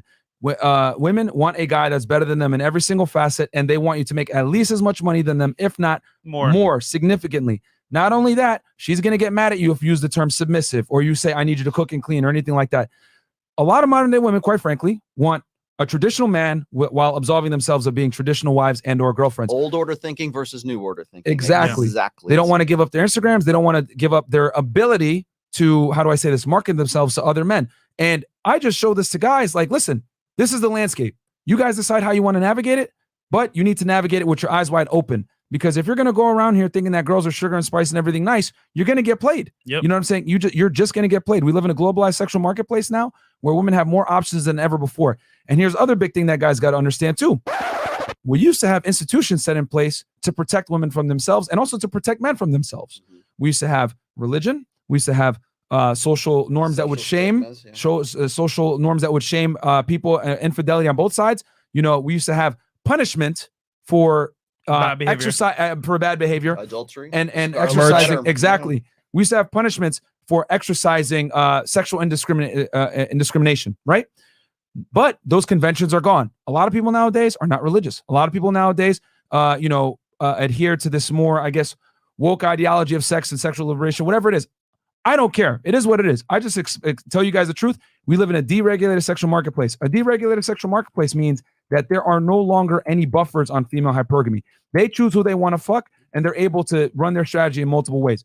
So, knowing that, you guys got to play the game like women do. I tell guys all the time, women treat men as expendable commodities, whether they want to admit it or not. They flake on dates. They don't take you seriously. They don't respond to text, whatever it is. There's a reason why there's dating channels for men are exploding in the past couple of years, because everyone's dealing with the same problems with modern day women. So I tell guys, stop playing by the old set of rules. You're bringing a goddamn knife to a bazooka fight with these women. Yep. They have multiple sugar daddies. They have rappers hand them up. They have celebrities hand them up. Don't sit there and pay $1,000 for a Gucci bag that other motherfuckers are getting for free. Yep. We teach guys, you got to play the game like them, and you also need to be selfish and spin plates and do those other stuff. This is just a response to the current sexual marketplace. So now that you guys know this and you see it firsthand, the hypergamy that's going on the show, you can move differently and move more intelligently so you don't get played. Yeah, life is a game. Dating is a game. But if you don't know that game is being played, you're going to get played. Facts. So yeah, and that is a debate you will never hear on Tim Pool with Melinda Nodkins. Yeah. Speaking of which, on her, going back to her. So I pulled up her thing. I remember this interview. I did watch it. I was gonna do a breakdown of it. I'm like, no, I just can't. It was very like she acknowledged some like evolutionary psychology, biology facts, but then she like didn't mention others. Like she was very in the middle ground. It was very, how do I say this? Milquetoast. It was lukewarm, diluted, exactly. Yeah. RP stuff. So okay, we'll hit the super chats real quick. This was an awesome conversation, by the way. This is an awesome conversation. Very good. Heartless Stoic, $10. 34, and I've been following this type of RP since 2000. Listen to Stardust, Thinking Ape. To you guys, best decision I ever made. Keep up the good work. Yeah, Thinking Ape, didn't he come out with a book? He's a MGTOW guy. He's been around for forever. Okay. Because I think we mentioned his book on the last show we had. Accountability Party for Humans. Capitalism has diminished the potential for the rise of the average man to social/political leaders for a reason, because RP men can move the people, i.e. civil rights movement and working class movement prior to 1980. Thank you. Beautiful eyes. Shout out to FreshandFit and Rollo. You guys can't fathom how much you are helping men out here. Proud of you all and glad I was able to find your content. Quick question. What studio headphones do you use? Trying to improve my channel, El Guapo. These are Sennheiser 280s, I think. Sennheiser 280s, HD Pros. Wayne, it's $50. Both Rollo and Myron have unique gifts to the manosphere. If Rollo is the brain of the RP, Myron delivers it in a way that gives it mass appeal. Just my own observation. Thank you so much, man. Guys, like I said, this is not to hate on women, guys. It's just to let you guys know this is how women think. You need to move the same way, okay? Devon, $20. Alpha female equal one of the bros. Oh, well. And then we got $10. Frank Alviar. A lion eats a gazelle. Obviously, it's bad for the gazelle. We tell the lion to stop being a lion. It's not inhumane to change its nature. Why expect it of a man? The RP will undo the feminization. I disagree. I don't, bro. We're too far gone, my friend. That's why I tell you guys. There is no reset. There's no going back. We have to adapt. We have to go at this point, honestly, I just feel like it's going to be abysmal. Like, what do you do? Women are not going to concede any type of land in this battle, guys. They're just not. Like, they fought too hard with feminism, and I've argued that feminism is overcorrected at this point. It's overcompensated. You know what I'm saying? Like, and I said it before in this podcast. Affirmative action, feminism, any type of, far left agendas, you know who it really ostracizes? White men. It's really it's an attack on white men. If I'm saying that as a fucking colored guy, if you're a white male in the United States, you are labeled as the bad guy. You know what I'm saying? Actually. And once that gets boring, it's going to be you too. Yeah, it's going to be me soon. It's going to be Latinos, it's going to be black men, it's going to be Asian men.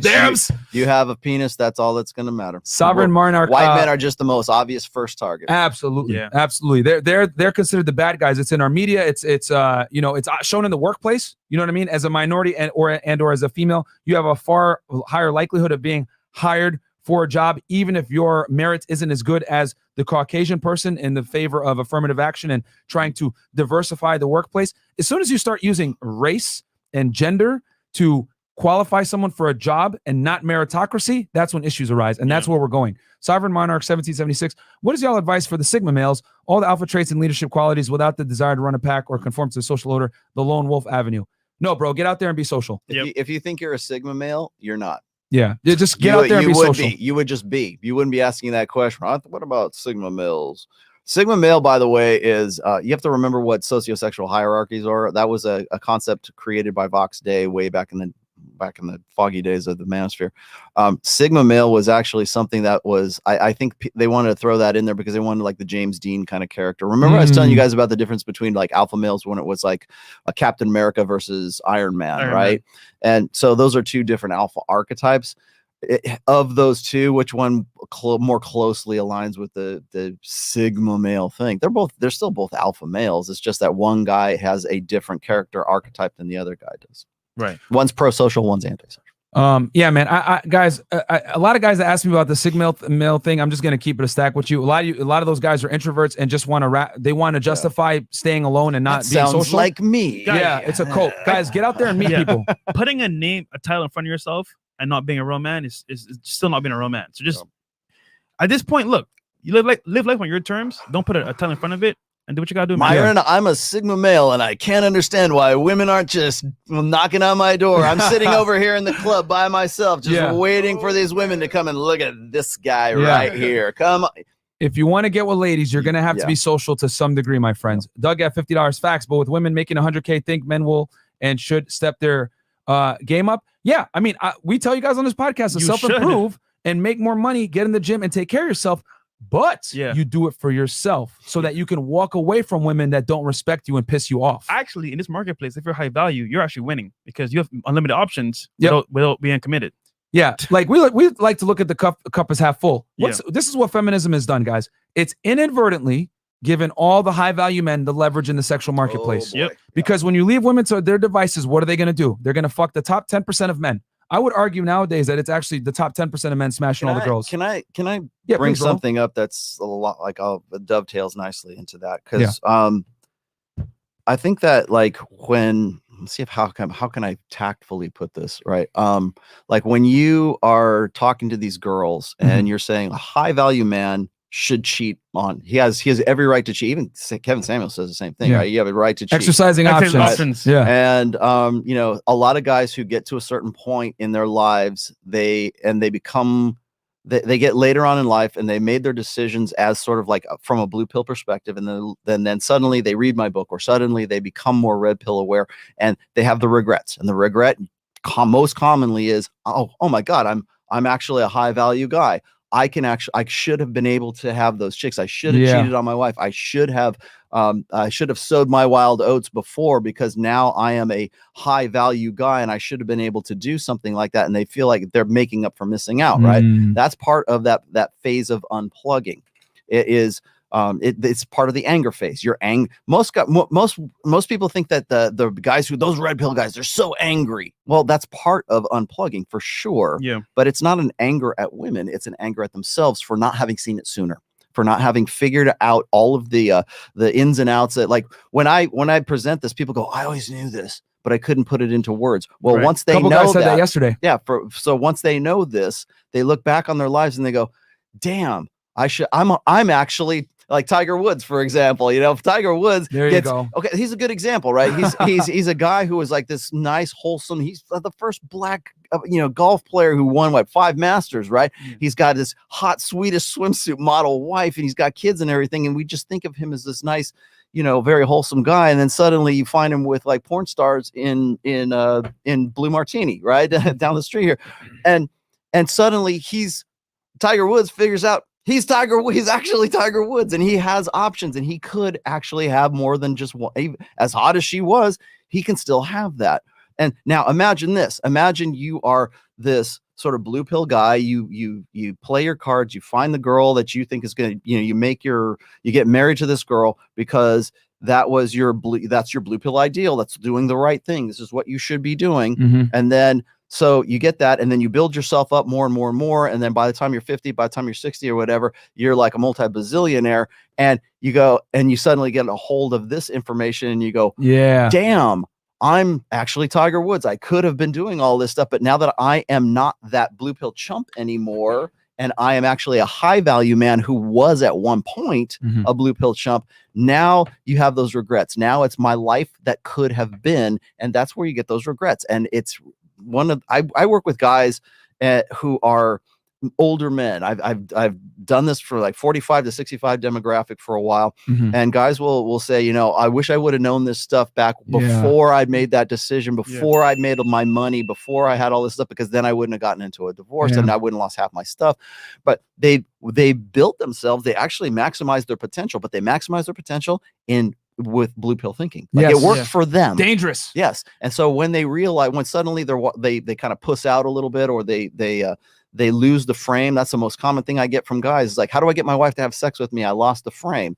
Well, don't you realize you have much more value than you think you do? There you go. And they still think of themselves as the way they were when they were in their beta blue pill days, much earlier, before they didn't have anything at all. And they're playing by the old set of rules. Bam. The old set of rules is what every blue pill guy thinks that everyone else is playing by, and they're not actually playing by that. That's certainly not women today are not playing by that same rule set, and the top 20% of guys are not playing by that rule set as well. Yeah. So yeah, when people say, well, you know, I should have cheated on my wife, I should have been more sexually adventurous. That's one of the reasons why I tell guys, spin plates in your 20s. Yeah. Date non-exclusively, if nothing else, and don't even consider monogamy until you get to be about 30, 31 years old, somewhere around there. And God forbid you ever consider marriage until you are at least red pill aware, you've experienced enough women throughout your life. And you always say, you know, you got to have a notch count of like 100, whatever it is. Okay, you can put a number on that and quantify that. That's fine. But what I'm just saying is that if you don't do that, you're going to get to be what I call a beta in waiting. You're going to be like at 30 years old, and then suddenly all these chicks that didn't want to give you the time of day when they were in their hoe phase, now you're going to be a partner in the law firm. Now you're living in Miami. Now you're driving this fancy car. Now you've got this nice high-rise, apartment here. Wow.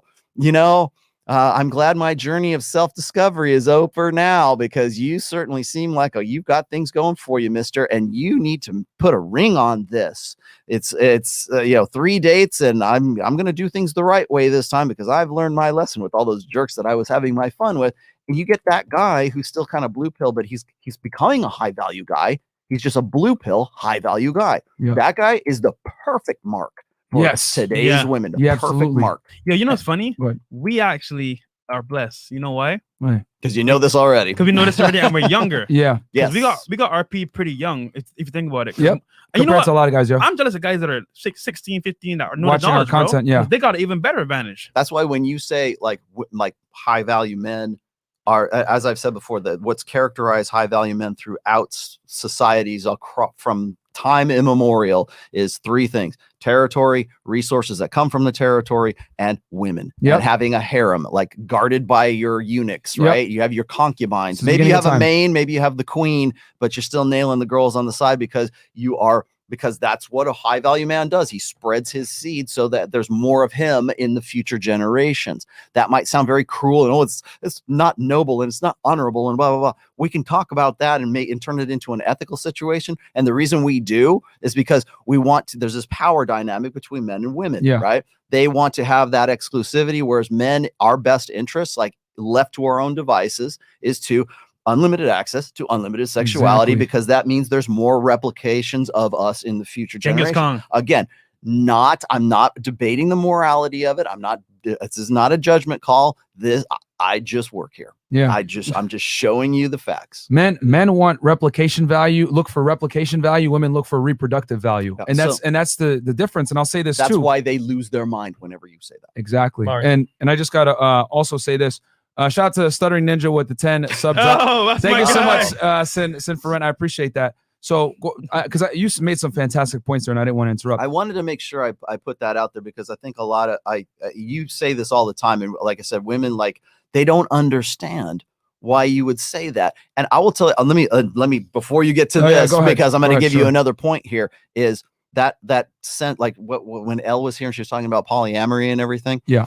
Women there's going to be polyamory. We're already seeing polyamory come around right now, but it's not a polyamory that is initiated. It's like, by men primarily. It's by women who are going to be the ones who want to be in that polyamorous situation. Yes. Because of exactly those alpha females who can't find the right guy. They're more than willing to share the top 20% guy because there's so few of them. Yep. And so they'll find ways to wiggle around it, right? Yep. We'll call it like a relationship alternative or whatever euphemism that we can make for it that makes it more palatable for women. But the nuts and the bolts of it, the latent function of it is you got top tier guys. Yep. And they're not the ones going, I need that chick and that chick. And they're not Genghis Khan.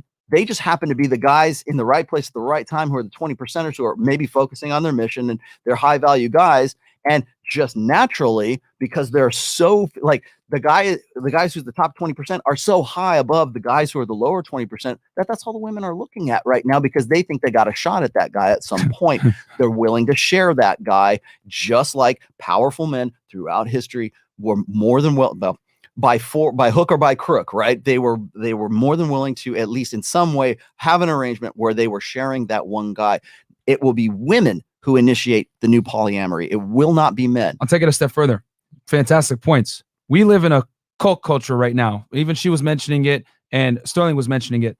A lot of guys are adapting to the new marketplace. And what they're doing is they're allowing their girl to bang other dudes. No, they're not allowing anything. The girl wants to do it, and they understand for them to be able to continue to get sexual access to that woman, they have to play by her rules, which is where you never want to be as a man. So he's basically letting her get smashed out by other dudes and trying to accept it. Sterling said something very profound yesterday.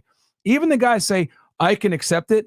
As soon as she starts giving him fellatio, he could see the man start to turn white because men are hardwired to be disgusted by women that bang a lot of dudes, especially a woman that you're investing with marriage or whatever it may be. And I'll say this, going back to the beta and waiting conversation we're just having.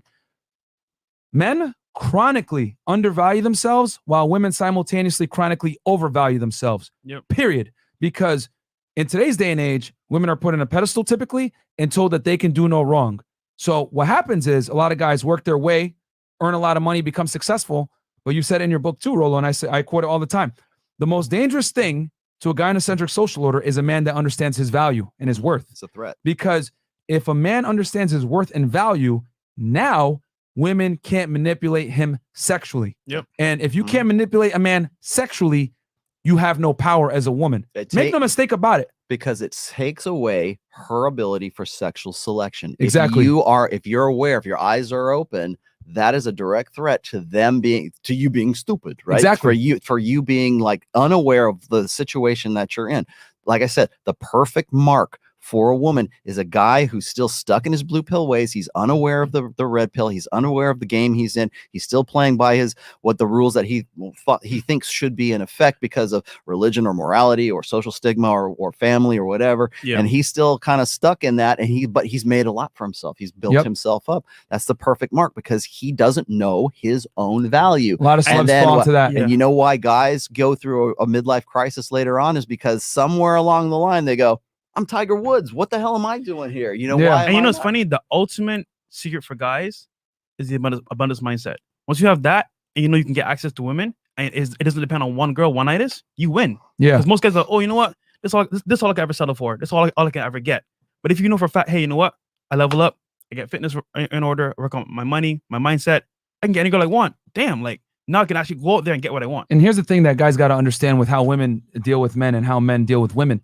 The thing is that when I say these things that women share a higher status man, you gotta basically be in a leadership position. You know, she's got to be willing to share you. Women get in line when you have other women in line. It's all a fail-safe to kind of ensure that you have the leverage in the relationship. And I'm not saying you need to have the leverage in the relationship so you can be a toxic tyrant or whatever to the woman. Yeah. But I understand that the female attraction triggers are only stimulated and satisfied, most importantly, when she feels she's getting the best that she can get.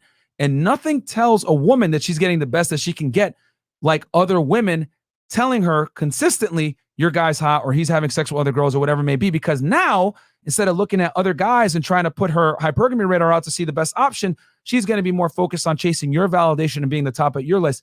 And regardless of what women want to say, that's toxic, this is a terrible relationship, whatever it is, that's how they stay attracted. You know what I'm saying? And matter of fact, she told on herself yesterday, right? But I respect her for it. She admitted it. I like it when my man deals with other women. Yeah. Why? Because pre-selection is hardwired in women to detect a man's value. Pre-selection in a woman is repulsive to men. Pre-selection for men is attractive to women. We're opposites. Yeah. You know what I'm saying? There's two facts about pre-selection. The first one is exactly what you said. Like, women want men that other men want to be and other women want to get with. Yep. Pre-selection also helps women make that decision for selecting, sexual selectivity. It's like pre-selection. If her sisters want to get with that guy, bam, he's pre-approved. He's got the stamp of their baby. Well, they have to, because think about it this way. They've only got a short window where they're, the hoe phase, right? They've only got 18 to 28 to figure things out before the party looks like it's going to be over pretty soon. So they've got to make a good bet on that one guy, and they can't just rely on their feminine intuition, right? They have to say, oh, that girl wants to get with him, and that girl wants to get with him, and that girl does too. And it looks like he's had other women in the past. Like when we were having the conversation about like double standards, the guy who has a lot of sex is a guy that other women wanted to have a lot of sex with. Yeah. And so therefore he's got to have some sort of pre-selection. They really like him. And they say, well, you're a man whore. Well, you could make that argument, but the thing is he's still attractive. He's still the guy that other women want to get with. So there's the pre-selection side of things. There's also the mating again, the sexual selectivity aspect of that too. So that's figuring out what he's worth. And then second of all, the pre-selection side is, you have to remember that when a woman finally gets with the guy who has that pre-selection and she locks down that high value guy for whatever reason, that is a reflection on her own value. Oh, I'm the kind of girl that can get that guy that other men want to be and other women want to bang. And I'm the girl. I'm that chick. I'm so hot that he chose me over all you other bitches. That's. I mean, and I'm saying it. No, that's facts. I'm illustrating it as entertainingly as I can. But that's really what it comes down to. Is it's not so much an ego flex as it is a self-confidence flex, right? It's like, this is the kind. Like, is he the best I can do? Is the hypergamous doubt question overwhelmingly? Like, this guy has fame. He's hot. He's made man. He's the winner who across the finish line. He's the guy that I want to be, or I want to be with. And these women want to get with him too. There's dread, there's urgency, there's competition anxiety that goes along with that. Just experiencing that indignation that comes from that reflects on her own value as a woman. Bam. And so she can get with the guy who other women want to get with and other guys want to be. I got a really important point to make, and I'm glad you brought that up, Rollo. So two things. Number one, pre-selection is very powerful. You guys want to know something? Celebs. You look at let's talk about, let's lift up the trunk of the hood of the car and look at the engine. The reason why women want to have sex with celebs, guys, like rappers, athletes, whatever it may be, guys that are famous, right, is because other women want to fuck them, okay? Yeah. When a woman sees that a guy has other girls want to smash him and he's enacting on that sexual urge, that cosign from other women makes him more attractive, because we know women are on a balance of probabilities tend to be more communitarian. They need each other. That's why when you go out and you deal with a bunch of girls, a girls' night out, if you talk to one and you ostracize the others, and even if she likes you and her friends tell her, don't fuck with that guy, she will probably go with what her friends say, because women care a lot about what the hive says, because the database says, because it's only been in modern times that women have been able to exist without the provisioning of a man. They need strength in numbers. That's why they go out together. That's why they go out and do girls' nights out together. That's why they ask each other when they go to the bathroom, right? And you say, oh, we'll be right back going to the bathroom. You know what they're doing, guys? They're congregating and figuring out if they're going to take a vote on whether you smash or not. And believe it or not, guys, as much as she likes you, she may not go home with you based on what her friend says because she doesn't want to deal with the consequences of her actions and being ostracized by the group, regardless of her sexual interest in you. That's number one. So that's why women love celebrities and guys that have clout. It's not being rich. It's the clout that gets the girls because they see the fame and other girls want to smash them. This is why Chris Brown is always going to pull way more tail than his manager or his record exec, even though they make more money. It's that social proof from other women. And then the second thing I was going to say. I'd also add YouTubers and TikTokers as well. And I was going to say that database has never been bigger than now. Yeah. Because it's a global database, not just this local, like the girls in her social circle at high school or college or whatever. It's the world. Yep. Yeah, exactly. So the world is co-signing on this guy. So I always say if you had to pick one amplifier to be the most attractive to the largest demographic of women, it is by far clout. I hate to say it. Yep. It's not money. It's not looks. It is by far status. Okay. You could be broke, but you got clout. You'll get girls. I should also add this too, because you were talking about. But before you continue that point, let me get. I'll forget this. Guys, keep cutting me off. God damn it. No, but the ostracization. I wrote point, it down. The ostracization point, like. Women tend to be more communitarian, social. They have even little girls. Like when I was studying like child psychology, my daughter was actually my favorite subject because I would see how she would socialize at like 5 years old. Right. The worst thing you can tell a little girl in her little peer clutch at 5 years old is I'm not going to be your friend anymore. To ostracize her from that group, because look at what happens when you ostracize a woman from a group. She is put out of the database. She's cut loose. She's got to figure shit out on her own without the help of pre-selection from the big global database. There you go. Right there, or the local database. And that would mean death for her. And it would, in older times. In the past, it would definitely. Saber-tooth tiger go, fuck her up, bruh. Yes, until she humbled herself and came back and was accepted by the group once again. Yeah. But it cuts herself off from. Because again, it's the survival mechanism, man. If I can't figure this out and I need help doing this because it's life or death, and do you bitches think that he's hot? And they go, yeah, he is. Okay, then they can make a better decision because they don't only have a certain window of time where their fertility, youth, and younger, hotter, tighter. And that pre-selection does it for you if you're big on the internet or whatever it is, and it's very obvious other girls like you. That's why celebs get girls, guys. If we're gonna break down the nuts and bolts of it, that pre-selection and social proof from other women. Instagram, Instagram, etc. So I hit a lot of controversy last week when I said high value women don't exist. So I want to break this down because Rollo made a fantastic point that the reason why women love to have and lock down a higher status guy is that it's a reflection on their own value. So I want to make this very clear, guys. I'm not saying women don't have value, because when I mentioned this, a girl was trying to tell me you're a misogynist for saying that high value women don't exist. No. Stupid. What I am saying is that women have value, but she doesn't become a high value man until a man confirms it. I'll explain what I mean by that. If a king marries a peasant woman, she becomes a queen. But if a queen marries a peasant man, which would never happen anyway, but hypothetically, if it did happen, because she wouldn't even look his way, but hypothetically, if it did happen, that man does not become a king. Why? Because men can transfer success, wealth, and status to a woman. There's a reason why women take the man's last name and not the other way fucking around, okay? So, with that said, a woman's value is 100% determinant, not on her career, her education, or whatever it may be. These might be pluses that might add to her SMV a little bit, but the biggest determinant factor is, and the biggest social proof is, what caliber of man can you attract and retain, period. A man's success, just like you said, what quantity of attractive girls can you attract, right? What quantity versus a woman is what quality and caliber of man can you attract and retain? Can you keep him? You don't win until you get a ring on the finger, okay?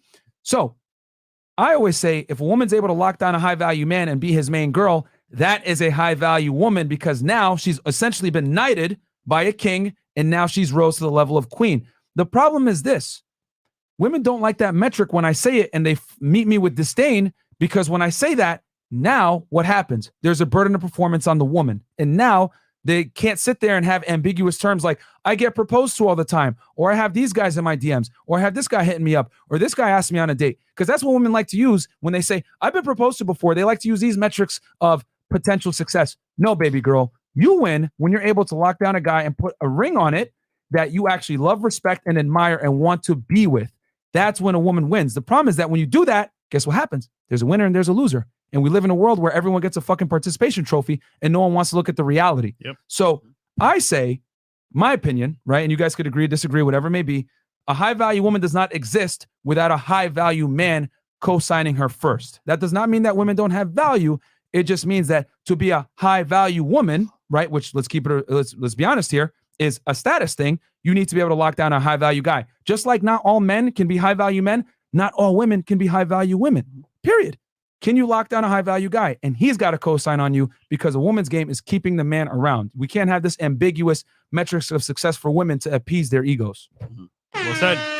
I know what's good. I want to let me address this one point, because I know I'm going to get somebody in the comments or whatever. They're going to go, well, Rollo, you've been I'm coming up on 25 years of marriage. Never cheated on my wife. Never had any plans to cheat on my wife. You're a beacon of success. I am a beacon of success, but also I have a notch count of about 43 that happened prior to me getting with my wife. So it's like there used to be a time where we would say, men need to go out and sow their wild oats, right? And then they can settle. That's what settling down was really a part of, is settling yourself down so you can get with woman and start a life kind of thing. Yeah. But there was a time where men were expected to kind of just, like, in many cultures, to just go out and hit it and quit it, right? That was their whole thing, was to get it out of your system so that you can be a man, right? Now what we're doing is we've opened that up, because we've masculinized women. We say, well, women, you need to I'm going to have a really great hoe phase, right? Now that sow your wild oats is women's hoe phase at this stage. But so when people say, well, Rollo, you've only been with one woman for the last 25 years ago. Yeah, but I also, I'm red pill aware. I attribute the success of my marriage with, red pill awareness. Of course. And then prior to that, it's like, you can call me a man whore if you want, but 40 some odd, I think is about right. That's good. It was good for me. And I'm happy with where I'm at. People ask me this, Rich Cooper asked me this one time. He says, how did you vet Mrs. Tomassi? And I said, I vetted myself first. I said, because, and I, honest to God, I told her this a million times, I said, I had to ask myself, is this a person that I can be faithful to? Because I know me, I've seen me do it. I've been the cheated, and I've been the cheater as well in my past. And again, I think the idea of cheating versus, whatever we're going to call it, cheating is only cheating if there is an implied, commitment there to begin with. There you go. And women must exist. Women will always imply that commitment before the guy will. Yeah. For the high value guy. Profound. Anyways. Yeah. She will always imply that commitment. Well, where is this going? What are we? We need to have a talk. I'm not getting any younger, right? Yeah. So there's always that implied, like, can I make us official on Facebook? Ultimatum. Kind of stuff. Yeah, exactly. So there's those ultimatums. Commit or I quit. And then again, one of the reasons why women get upset about wasting time. I did that TikTok video not too long ago. The lady the woman who was talking about how you can get with a great guy and he can still be like a really bad decision for you. And then it could take years to figure out that it was a bad decision. You know why women agonize over that? Because they only have so much time to figure it out for themselves. And if they make a bad choice, what does that do? It removes sexual selection from them. They can't optimize hypergamy because it's an imperfect science. That's why they need the collective. That's why they need the sisterhood. Used to be the father. Yeah. That would help women optimize their hypergamy. Exactly. And so we got arranged marriages. We have an arranged marriage, right? Snapchat group chats. We got all these thoughts and all that stuff going on. That's why I call it the sisterhood uber alles, man. There's so many different aspects of it. Did you know that there are there's like forums, I believe there's probably like Discord groups by now, but there used to be forums, I think they're still around, where women would there was like a black market for like positive pregnancy tests. Yeah. So that that women will get together and say, okay, girls, come here. This is how Jane needs to trick her husband or her boyfriend into committing. Here, you can have this positive pregnancy test and trick him into marrying you because he's going to think that you're pregnant. Sheesh. And that's not illegal. Wow. That is not illegal. And so, but there's like that collective will find ways. And I see this all the time on like daytime talk show for women and stuff. Like the women get totally appalled if the guy is not behaving, is not acting on the interests of women. If he's not if he's being his own, that's why they call you a dog. These girls will find ways to say like, well, I know the baby's not yours, but it's okay to trick him into thinking that the baby actually is his. And you know what? We're going to form a forum so we can figure out how to better optimize you're tricking that guy. That's why, when 23andMe came out and there's like the DNA testing and stuff like that, that was the worst thing that ever happened to women because now they got to rethink it. Yeah.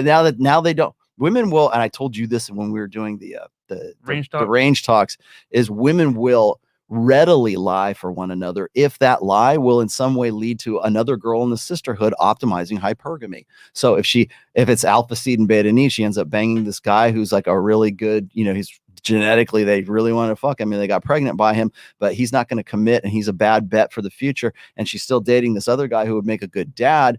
Her girlfriends will gladly lie for her to say, no, it's really your kid. She was done with that guy a long time ago. It's got to be your child.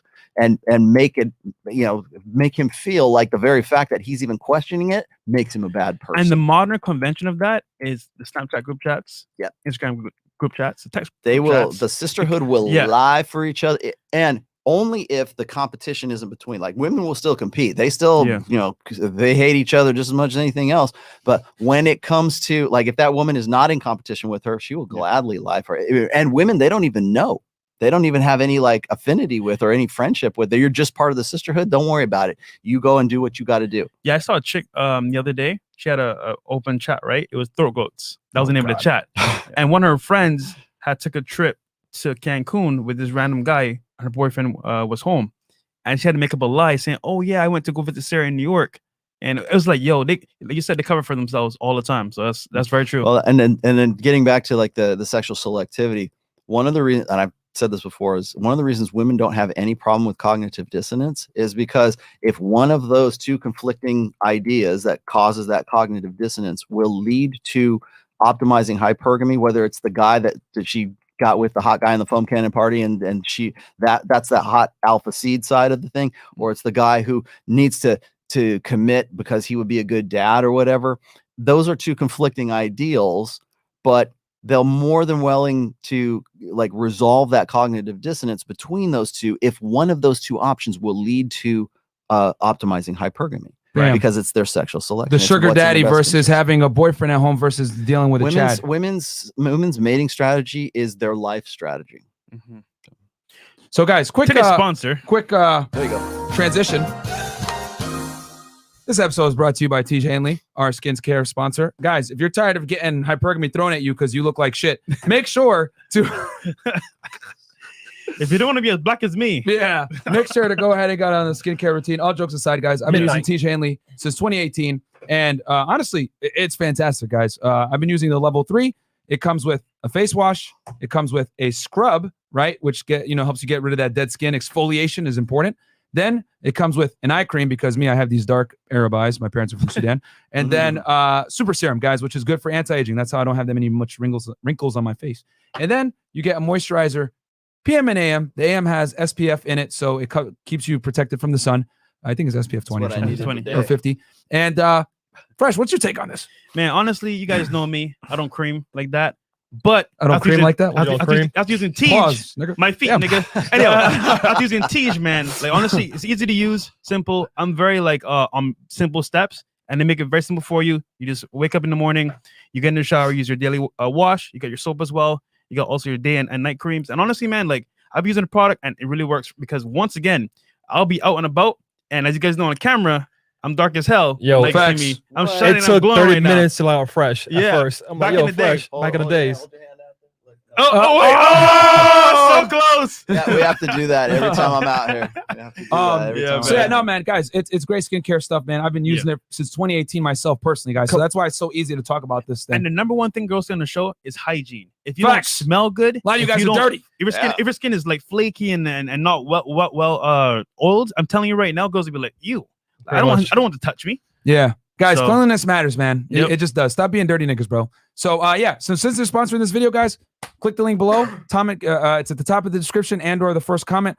Go ahead and get your free gift with your first order. Yep. And support us, man. Use our link. Fuck everybody else that endorses Tej. Use right us. There. All these other sponsors, they're not as cool as us. Exactly. We're the most raw. So use our link, goddammit. There you go. We love Austin, but use ours. There you go. That's Austin Dunham. Man. But anyway, So anyway, transitioning back, let's go super chats.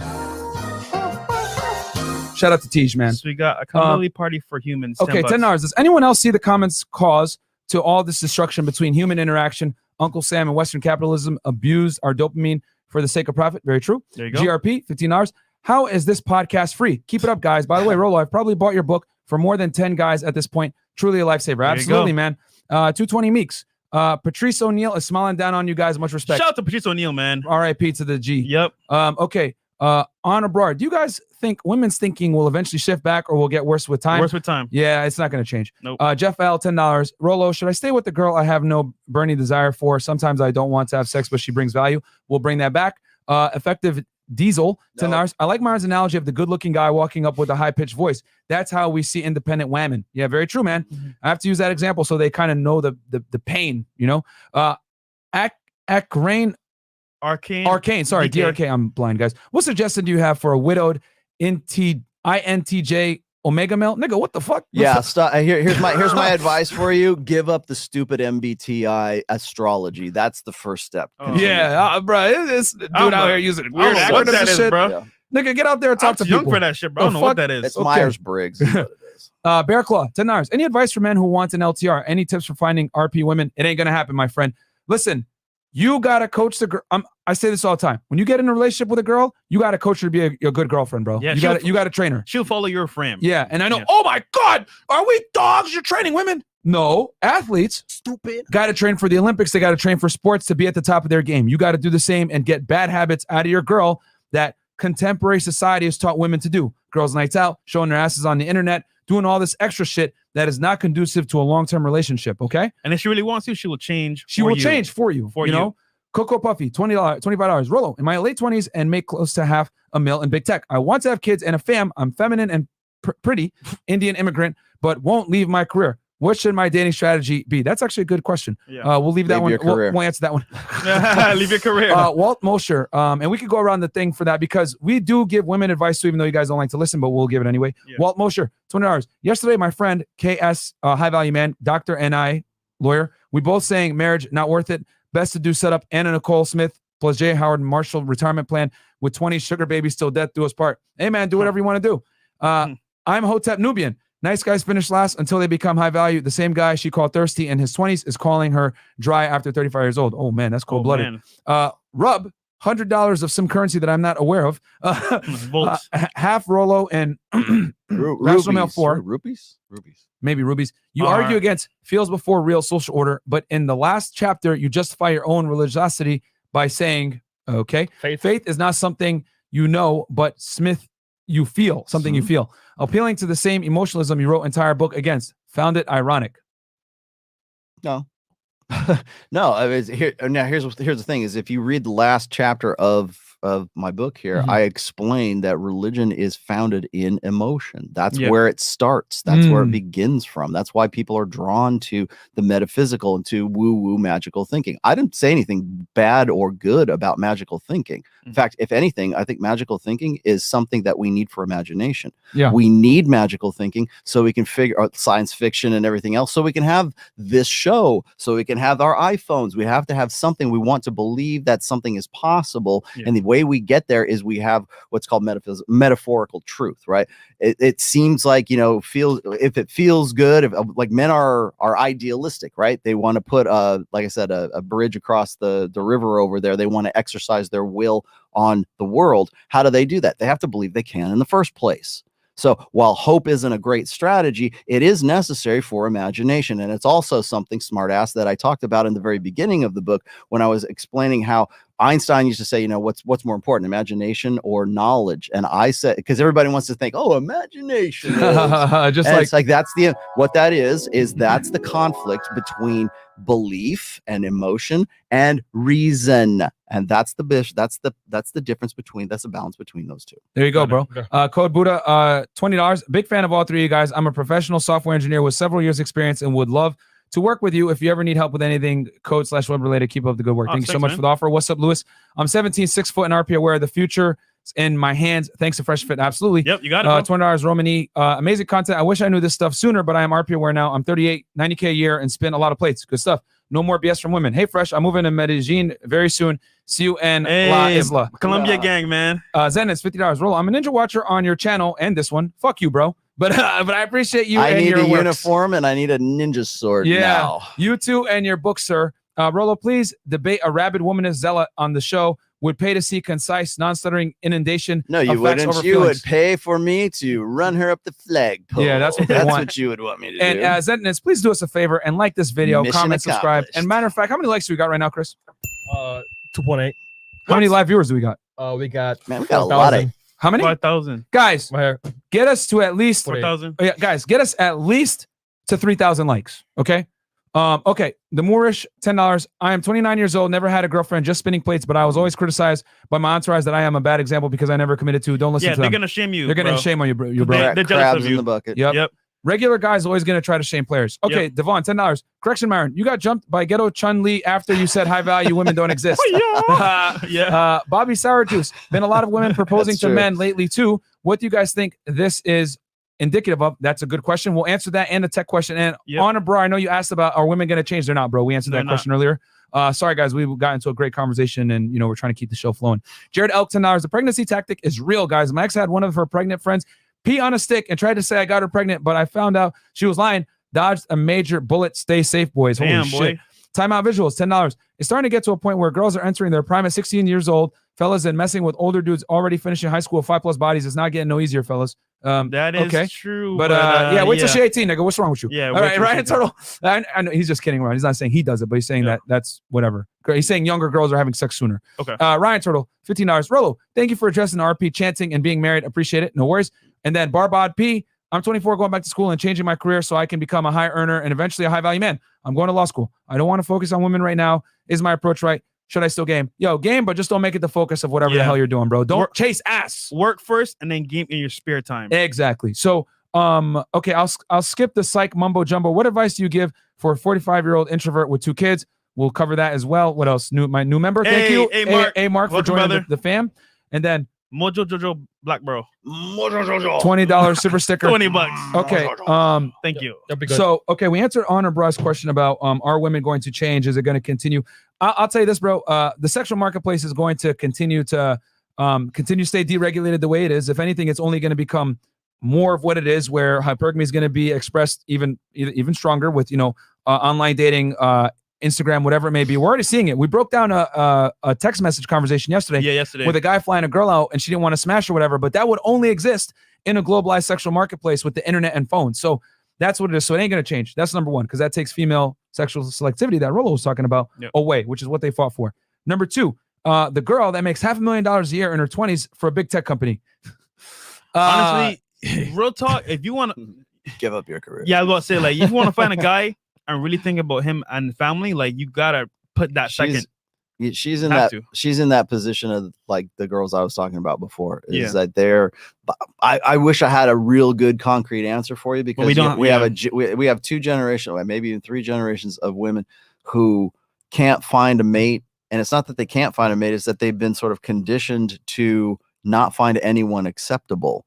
And the ones that they would find acceptable. And again, the thing that they got the double whammy, honestly, because women's innate mating strategy is dependent on getting the guy who's the best, because it's again, it's that existential fear, but it's also an existential threat. Even if women pick the right guy, they could still die in childbirth, right? That's the hindbrain. I'm not saying that that's what they're thinking, but I'm thinking, from a hindbrain, lizard brain perspective, I don't want to get with a guy who's not going to be there for me. I don't want to get with a guy who I might die with. Facts. And you're not going to convince them through reason or rationality, and certainly not through emotion. Yeah. So you've got these generations of women who are in this exact same position as you, where they're making, $500,000 a year, and they can't find the right guy. And you're probably Chris, not can you pull it going back up to. just so we can make sure we had it right? But I think it was $500,000 a year, and she works for a big And I tech just want to company. mention think that, so. like, everything is backwards now. If you realize that women are the ones leading for the most part, men are the ones not leading. Women are being very promiscuous, and the Bible talks about it all the time. Oh. In the end times, things will be reversed. Just saying. So she goes, in my late 20s and make close to $500,000 in big tech. I want to have kids and a fam. I'm feminine and pretty, Indian immigrant, but won't leave my career. What should my dating strategy be? So Rollo gave his your strategy should be to look for the guy who is hot. You already know what your strategy is. Yeah. You already know She what does, it is. Yeah. You don't need to ask me that. You're looking for what every other chick is looking for, whether she's making $500,000 or she's working at Subway, right? Yeah. She's looking for the guy who's already made. She's looking for the turnkey relationship. The guy who's already got his shit together at 36 years old is at least making actually, he's got to make more than $500,000 in this case, because for a man to be economically attractive, he has to make exactly what that woman is making plus. And this is Aaron Clary will back me up on this. Will back me up on this. He's got to make 58% more than whatever that woman is making. That makes him economically attractive. They've run the numbers. Somebody's run the book of numbers, right? Yep. So there's that side of it right there. So you have two options. You can either keep looking for that super, super high level guy who's like above you and you're feminine and he falls in love with you and, you know, twoo love, like marriage, you know, suddenly that's good. That romantic ideal is going to work out for you. Oh, man. Or else you're going to have to lower your standards. Those are your two options. And you know what? Women don't like that second option, although some of them will. And to get into that situation, like I was saying before, they'll put up with the loser and they'll put him, they'll, you know, pay his way as long as he's a hot guy and will, you know, lay down the pipe for them as long as they can get it, because they couldn't get it in any other way. It's almost transactional sex for women at that point, right? They're just basically paying for a live-in lover is what they're doing. Yeah.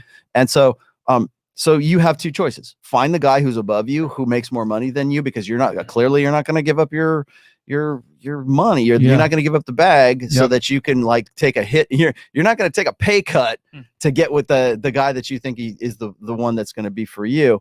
And I'll tell you what bugs me about this whole thing. And this is like a good segue is like when I get frustrated with guys like Dr. Warren Farrell, or I get frustrated with guys who like MRAs, like men's rights advocates, whatever it is, activists.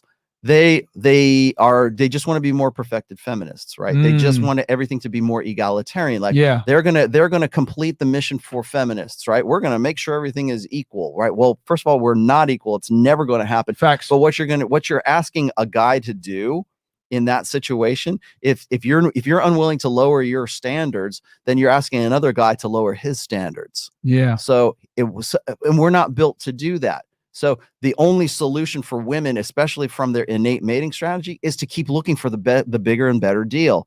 And that guy doesn't exist. And the longer you wait, the fewer those guys there are, and to the point where there's zero of those guys anymore. I'm going to say this. I'm going to give the cold, hard reality to women. I don't give a fuck.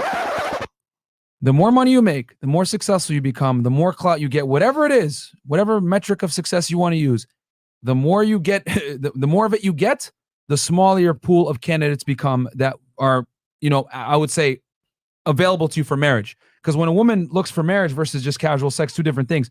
Clearly, she's looking for marriage and children, which means she's going to be extremely hypergamous and her man earning a certain amount of money. Now, let's look at some raw numbers. Top 1% earners in the United States earn $450,000 or more. She's beyond that. And she works in big tech. She's Indian and she's in her late 20s. Yeah. The clock is running out. You know what I'm saying? So what I'm going to say is, just like Rollo said, you have two options, maybe even a third. Number one, well, actually four. Number one, buy a dog, die alone, as Kevin says, right? You can do that. Pet food. Right? And pet food. Number two, you lower your standards and be willing to date a man that makes probably significantly less than you do. You know what I'm saying? Number three, you get your family involved, have them start sourcing. She says she's Indian, and I know Indians typically, they're very big into like helping each other find mates and everything else like that. Arranged marriages are big in their culture. She seems a bit more westernized because she's single and 29 at that age, which tells me she's a little bit more westernized. Or you leave your job and just like, you know, figure out, find a man and be willing that you're willing to leave your job for whatever it is. But you're not in the cold hard truth is you're not in a position to really negotiate like that. And I know that sounds horrible to say, but a man in that position would be in a fantastic place to be able to negotiate and get the best types of girls that he can get. Mm-hmm. But as a woman, all you've done is you've basically like limited your own options. And not only that, you've limited your ability to be attracted to other men from your own hard wiring as a woman. So the cold hard truth is the man that you're looking for probably isn't looking for you. And And when I say not looking for you, I mean as in not looking for you from a relationship standpoint. They'll have sex with you if you're cute and 29 and everything else like that. Yeah. But your money is automatically going to ostracize you from 99.9% of men because you're such a high earner. Yeah, your money has made a lot of men invisible. Yeah. And the reality is, like Myron said, you might have to buy pet food and that alone because you're not going to abandon your career for a guy that you may not know what might happen. I mean, he might be the guy of your dreams, but you might not say, you know what, hey, you know what? Or settle. Get a guy, an average man. Get an average man. But she ain't going to do it. Yeah, she ain't going to do it. $500K a year plus. What kills me is like you get guys, like I was saying before, like Dr. Warren. She better be a dime, goddammit. Or you better if your average looking cute is not good enough with that kind of money, she better look good. That ain't enough. Sorry, Rollo. Well, I was going to say, you get these guys who think that the key, like people will say, like the answer to this is, well, we all need to be in an egalitarian, an equal partnership between the two. And it shouldn't matter that he makes less than you, and it shouldn't matter that you make more than him. If you love each other, then that's all that really matters. And what they're essentially asking you to do is sort of like evolve yourself up above your primitive base, mindset. primitive, your evolutionary, firmware. And men are, like you're saying before, this made me think of that, is men are more than willing to negotiate for that because they're, especially if it's an 80%er, it's like one of the guys who's not the top 20% of guys, that guy, he's more than willing to buy into that egalitarian ideal because he wants to reproduce. He wants to get with it. They'll make a lot of concessions. The problem is that women are innately looking for quality, and you're never going to convince that woman to evolve above and get in touch with your higher self and just love him for who he is. Yeah. That might sound really good, and you might even get you married, but after a while you're going to go, this guy's broke. Yep. He's a broke ass. Yep. And why would I stick with this guy? And eventually, and then of course the guy's going to go, if he ends up making more money later on down the line, he's like, what am I doing with this house frau right here? I don't want to get with her. I'm Tiger Dan Woods. I could have had all these chicks and I cashed my chips into her. What she should really be saying, instead of telling us how much money she makes, is how tall are you, how much do you weigh, and what do you look like? That's what's important. And I know that sounds awful to say it like that, but that's how men judge women. They don't give a shit that you make $500,000 a year. That's good for you, but remember, that is a limiter now for you, and it's going to inhibit your ability to find a mate, because even though she says, I can date down, I would say social constructs don't adhere to reality. The social construct is women can like you regardless of how much money you make. That's the narrative. It's all fucking cap. We brought girls on this show. I've held down a guy. I've supported him, blah, blah, blah. For how long? For how long? Oh, 3 months, a year, 2 years. You broke up with him? Yes, I did. Yes, because women are not designed to provision and provide security for men. They're actually designed to be disgusted by it. Well, so it's also a survival instinct too. It's sure. like, I'm not with the best I could be, and if I don't do something about this now, I could die. And that's why when you try to convince a woman like who's making $500,000 a year that she should lower her standards, that is a threat to her life. Facts. And at least, it might not make any earthly, it might make more sense for her to lower her standards, get with the guy who she's really in love with, and they work something out, and they can rise above their innate natural impulses and imperatives. It would be great if you could do that. And is that a noble, like ephemeral, way of thinking about it? Yeah, great. But again, it's the biological imperatives that are eventually going to step in, and it's more pronounced, I think, for women because it is it's an existential threat to them. Meaning that if they don't pick the right guy, if they get with the broke guy, I don't care how much you're going to gaslight yourself, you're still going to feel like he's not going to protect me if there's a guy that comes in here and tries to rob the house. He's not going to be able to provide for the family. And that's how you get like guys who lose frame in a relationship. They become children. They become another kid that's in the house, and she's Women the one always who's she's the engine of the train, pulling the rest of the train, and he's just one more car in there instead of him being the engine of the train pulling her along. And now women don't want him because he's a liability. Facts. As a Giga Karen says, well, I guess I'm going to be alone. I'm guessing I'm going to die alone.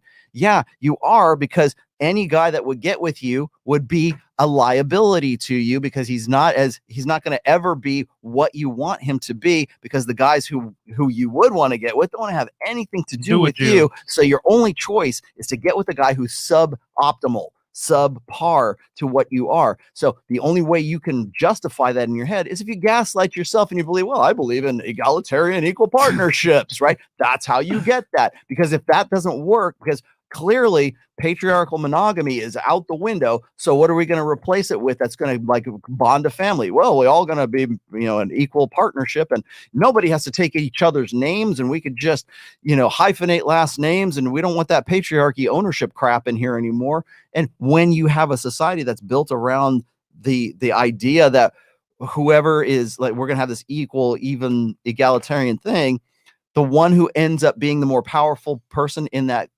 couple, who's making more money, who has more choice, who has the state behind them, like women do in that marriage, you're always going to be at a disadvantage as a guy. And the only thing you can rely on is like, your faith. I guarantee you she's in California. Yep. You can only rely on hope, your faith, and the idea that we can all rise above, and we're more evolved beings, and we're going to use our freedom of choice and whatever, our free will to rise above all of that stuff. Well, that works when you're getting to the point when you're so desperate to get with somebody and start a family. That might work, but that's no premise to base a family on. To put a period to this, man, like the other thing too, you got to understand, not only are you probably might have to leave your job to find a guy, but on top of that, if you do find that guy and you have children, you're going to have to leave your job to some degree anyway, whether you work less hours or whatever it is, because you can't be the best career woman and also be the best mother. You got to pick one, bro. One has to concede to the other.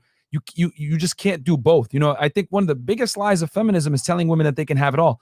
You can't have it all. And also, I would say learn to become more feminine, because I can already tell that with that amount of money, you're not going to be as feminine as you need to be. That's tough now for that man. What that means, Fresh, is that means they have to unlearn what they've learned. Yes, and they have to become something different than what they've been told that they should become from the time they were like watching Disney Pixar movies. You can do anything, girl. You can be an astronaut, right? And then we have another. You think you're going to convince a female astronaut to give up being a female astronaut so she can go be a homemaker? You're right. Hell no, that's below her. And feminism is indoctrinated women to think being a mom and being a stay-at-home mom is you're useless. I will say this too, Rollo. So one guy said 45 with 2 kids, introvert. Best advice? Oh, shout out to stop being an introvert. Cookie Mang. New member.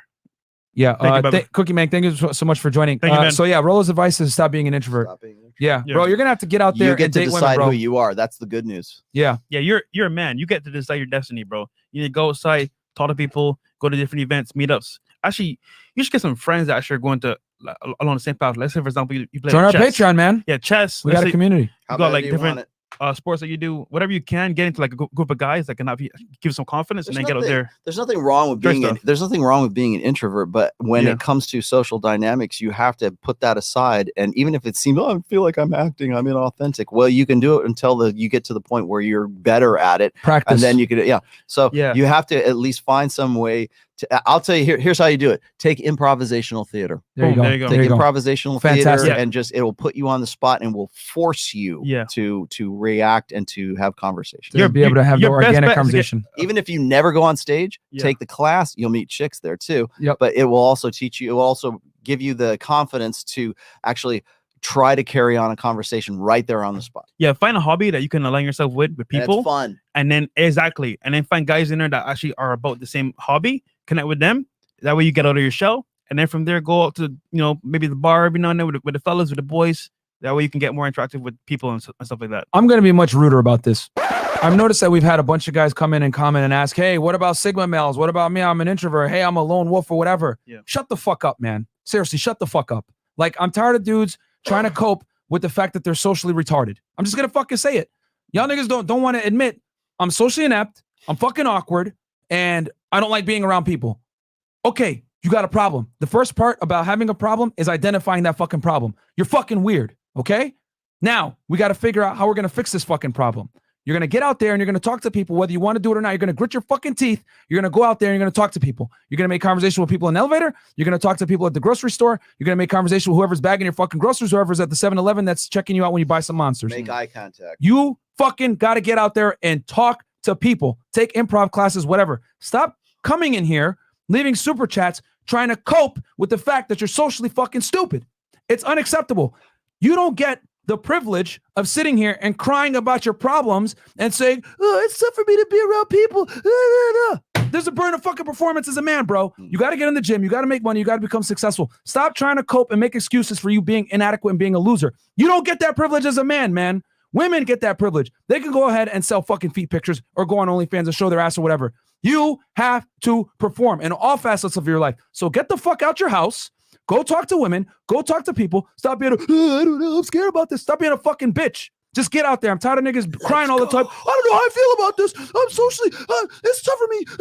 Shut the fuck up, man. Seriously. People always fucking cry. Yeah. Stop being a bitch. Talking to people is not that tough. You have a gift of 2 hands, 2 fucking feet. There's kids in Africa right now that can't even drink clean water. You're over here super chatting, nigga, saying, oh, I don't know if I can get out there and talk to people. I'm a single male. Shut the fuck up, man. Seriously. Just pissing me off, man. People always want to make fucking excuses for why they're inadequate. Yeah. You don't get that privilege, man. Stop being pathetic. Stop fucking crying. Start being awesome. Yeah, God damn, take man. action, man. Take action. Dudes are fucking soft. God damn. Oh, shit. Damn, man. Every time I'm fat, I don't know what to do. Oh, I'm scared to talk to girls, all this other shit. Shut the fuck up and get out there and do it, man. There's people that are literally, they wish they could fucking go out. People that have Alzheimer's, people that have cancer, people that have diseases, people that don't even have clean water or food to fucking eat. One leg. Your dumb ass on the fucking computer. I don't know if I can talk to girls. Shut the fuck up, man. Make the choice. Niggas are soft. Yep. Make the choice. Stop. I hate it when I get this too, because it's like guys don't want to unlearn what they've learned. They don't want to make a choice. They don't want to be the one that gets to decide what the hell it is that they would get. Again, the good news, you get to decide what the fuck it is that you want to do. Yep. Right. And most of the guys, the reason for this is they can't change their minds about themselves, and they won't give themselves permission to change their minds about themselves. You guess what? Again, once you want to talk about free will, guess what? That use that free will to change your mind about yourself and to do something different. Do it. Make a choice to do it and give yourself permission to do it. And you're gonna see other guys out there living life, having fun. Ask yourself the question: why not you, bro? I fucking stutter, bro. I'm still out here doing a podcast with my boys. I'm still out networking with people. What's my excuse? There's no excuse. Just get out there, take action. And look, at the end of the day, bro, you got one life to live. You're going to sit here and complain all day? You can go ahead, but we're going to live our life. So stop being a victim, bro. There's people that would kill to be in your position, man. Yeah. Getting out there and fucking talking to people is not tough, man. You know what I'm saying? All right. So super chats, Danny T, $10. Isn't America ruined for dating now? I think the winning play, grind in 20s, 30s, move to a country where you rich, keep an escape fund somewhere. Colombia! Bro, listen, if you don't have game in the United States, all that's going to happen is you're going to go to foreign countries and they're going to just use you for your money. You need game. You got to learn how to deal with women anywhere, bro. Like going to Colombia isn't going to save you. It's just going to show your weaknesses even more and you're going to pay financially for it. $10, Lone Wolf Pre. True. After almost losing my life, I got hooked on Supernatural while in a dark place. Biblical show about angels, demons, the devil, and God. The emotion had me hooked into higher meaning. Okay. Danny T. Yeah. I'm glad you're getting high on that. 20 total, 10 plus 10. Isn't America ruined for dating now? I think the winning play grind in 20s. Oh, he super chatted it twice. Okay. Okay, cool. Yeah, man. Learn game in the United States, bro. It's hard mode here, and then you can go ahead and go to other countries if you want. But first. You need to learn the fundamentals, bro. Train in 100 times gravity, then you can go to another place where it has no gravity. Learn game in Miami, and you'll be set. There you go, man. You know what I'm saying? Over here, it's like literally trading in the hyperbolic time chamber, tough, man.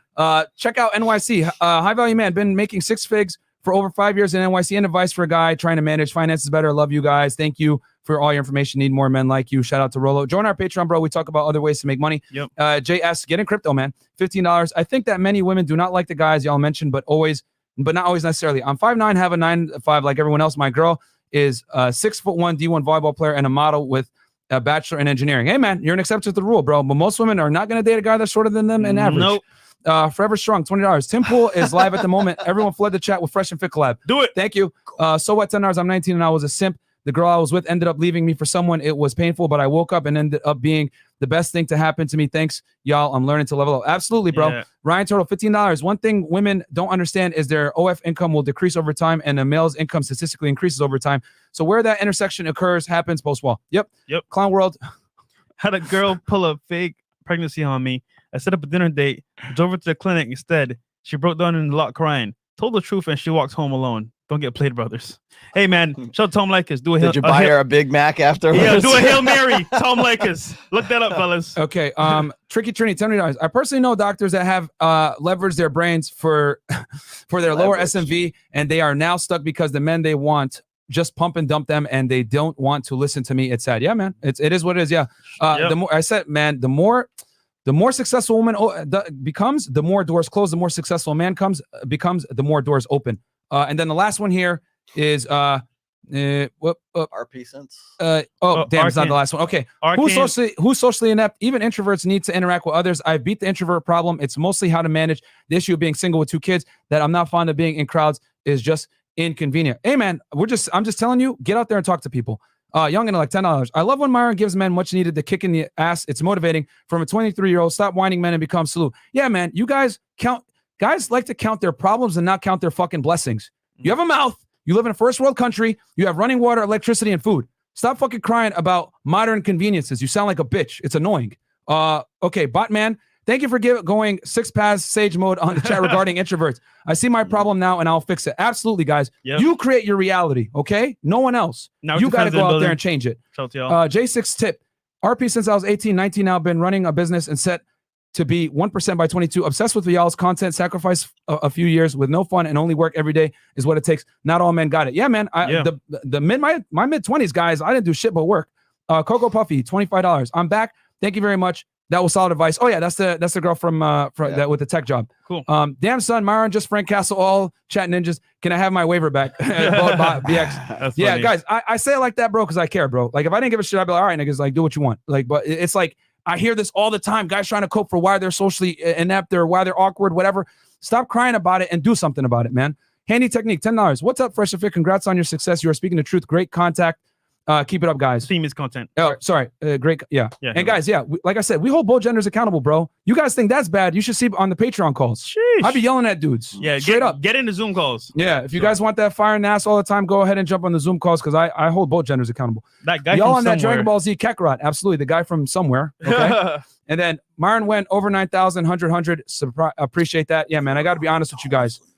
Men don't benefit from comforting lies, bro. They do not benefit from comforting lies. I got to tell the truth. Henry, $100. Bring TFM on the podcast. Buy a monkey. Have to sit next to Rollo on the girl, or when you do. Yeah, that would force TFM to actually show his face.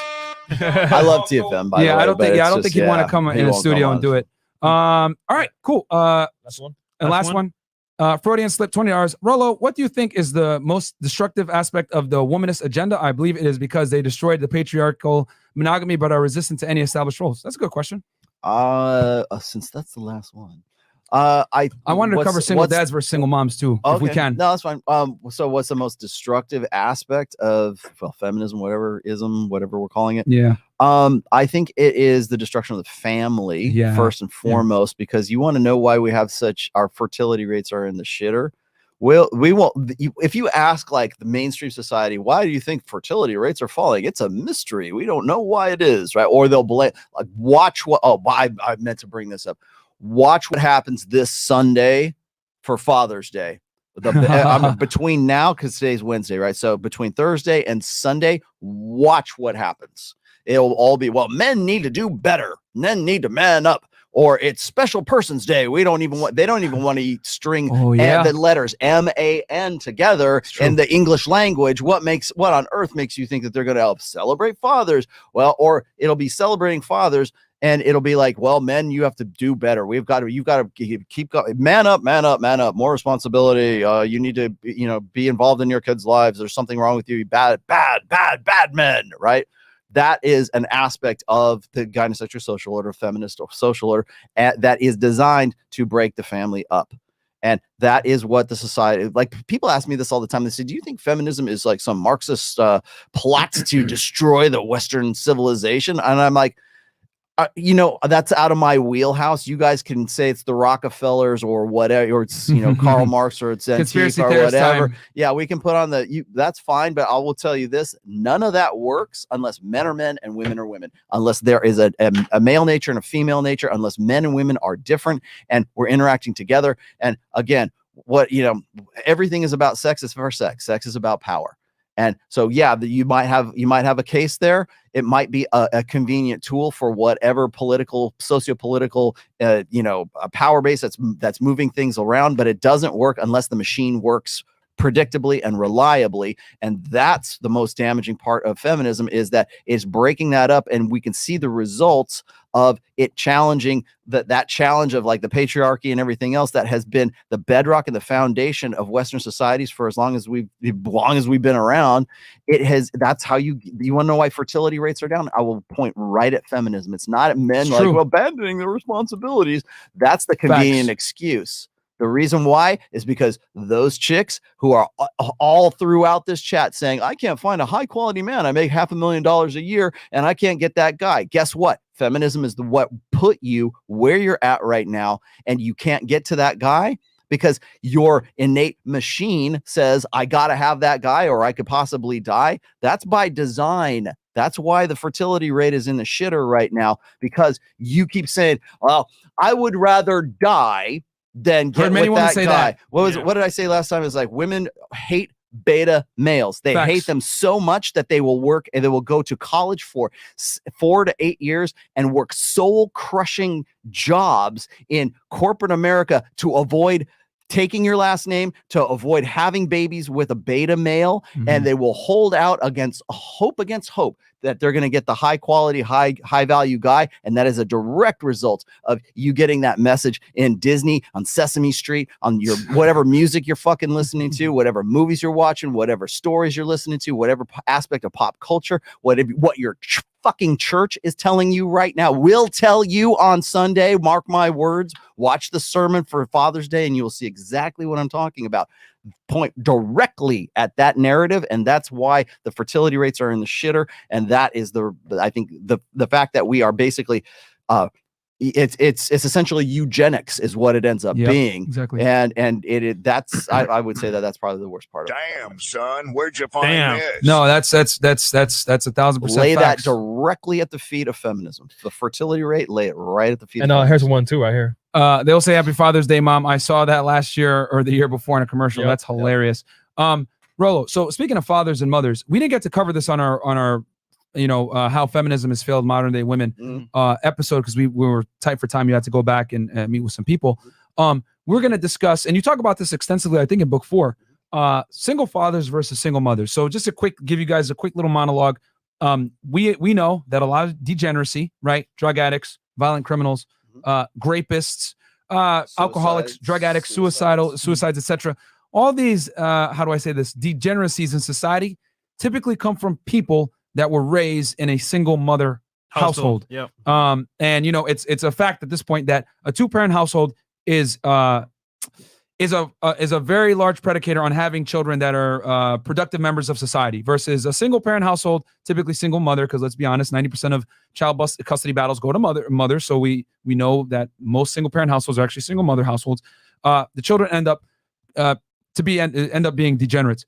Can we talk a little bit about, and I think you had some very interesting statistics on single fathers versus single mothers. Single fathers tend to raise better children than single mothers. Oh, shit. So you can... That's factually backed, right? Because I know the feminists are going to come after us. It's factually backed on, and where's she getting this data from? Go read a book by Dr. Warren Farrell. It's called The Boy Crisis. It talks about a lot of like how we're kind of failing our boys right now. But statistically speaking, men raise better children by themselves than women do. Now, you could say, well, that's statistical because there's more women raising children than there are men doing it too. But there's also there's the factual data side of that is men tend to raise kids in a much more I want to say it was authoritarian, not authoritative, like authoritarian kind of style, because it's just like men have a different style when it comes to if they're the ones that are raising their kids. Now, the other thing is like it's a rare opportunity. I should say that my father actually was a single father. He raised me and my brother by himself, and my mom was the one that did not get the custody. But this is like back in the 70s. Okay. So statistically speaking, men raise better children. And I think one of the problems that we have in accepting that is that we look at men, like we want men to be the responsible, like it's all responsible. Yeah. And the only time we care about that guy being responsible is when the single mother's kids become criminals. And so if the kid's out there burning cars with Antifa, where's their kid's father? We don't ask that question when we watch a commercial and it's a single mom and she's got 2 kids and she's going and doing whatever in a new car commercial. We don't say I do, but most people don't go, where's the father in all of this? They don't like the representation of that father being there. He's completely absent in that commercial. But we don't ask that same question until the kid becomes a criminal, or he becomes a statistic, or he becomes suicidal, he becomes a drug addict, or criminals in incarceration rates for children of single parents, mostly boys too.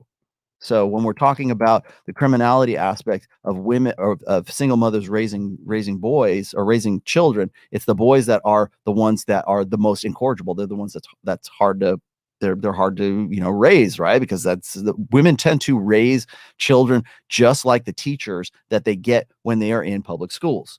It's like we raise boys to be defective girls. Facts. And when it's a single mother that's doing it, what that does is it stunts the kid. And this, I wrote about this actually in my 3rd book, which is Positive Masculinity, because I have a whole red pill parenting chapter. Well, that's actually about all the fathers out here. Listen up, is going to give some game. Yeah, about 1/3 to 2/3 of the 3rd book is dedicated to red pill parenting, and it's just. There's this idea that if the couple is divorced, and as long as the guy is present in the family, then everything's going to work out. And the thing is that when you have a heterosexual couple that's a female and a male, and it's a strong dominant male, and there's a submissive, for lack of a better term, a female, you get the gender understanding of what a female is and what a male is, assuming it's ideal. Okay, that's why I say, like, when guys say, well, I don't want to get married, but I do want to have kids. What do you think about, like, what is it? Artificial insemination. How can I become parents? Like they want to figure out how. Oh, is it ectogenesis? That's what it is. How do I give my sperm and buy an egg and put it into a vat and a petri dish? And how do I do that? Like I know, right? And so they'll ask me those things, and I tell them, why would you want to do that? I will tell you the same thing. If you're deciding that you think you want to be a single parent by electively be a single parent as a guy, I'll tell you the same thing I would tell women. Is you are stunting that kid because it does not have the two-parent understanding to be. This is not to say men are better than women, guys. Because I know some people are going to try to spin this argument and say these guys are misogynist, whatever. Regardless, like, single parent is not optimal to child rearing. You need 2 parents, and then they'll even say, well, a kid's got like having a masculine influence in his life, so he has a masculine role model. The problem is that the people that are acceptable, the acceptable male role model in a gynocentric social order is usually a gelded male. It's usually a guy who is acceptable to the gynocentric social order because he is a male feminist, because he aligns himself with the female correct social order. So that's the guy that I want to be the masculine ideal for my son, not the guy who's like Jocko Willenick, right? They don't. He's unapproved. Whereas the guy who's going to go, yeah, it's okay, let's all get groovy and get in the drum circle kind of thing. Like, that guy is going to probably be more acceptable because he toes the gynocentric line.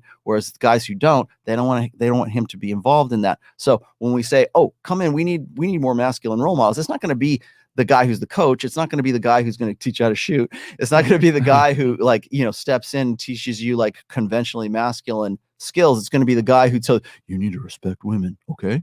We're going to have a talk, Johnny. You need to respect women. That's what it'll end up being. Right. So it'll be like feminist allies. You're not even a man to feminists, by the way, or to the gynocentric social. You're not a man. You're an ally.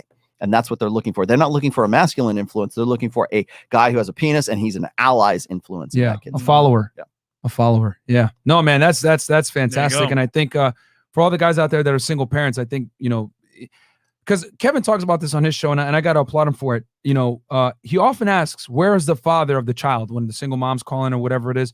Mm-hmm. And he says, you do realize that your ability to find another guy is significantly hindered. Why not make it work with the child's biological parent that's missing? Typically it's the father. Mm-hmm. And they're like, well, I don't know, or we tried or whatever. And it's like, I think it comes down to duty, right? Like marriage isn't about you being happy. That's like some BS. It's typically about creating a family, a stable household to raise the next generation of children in an environment.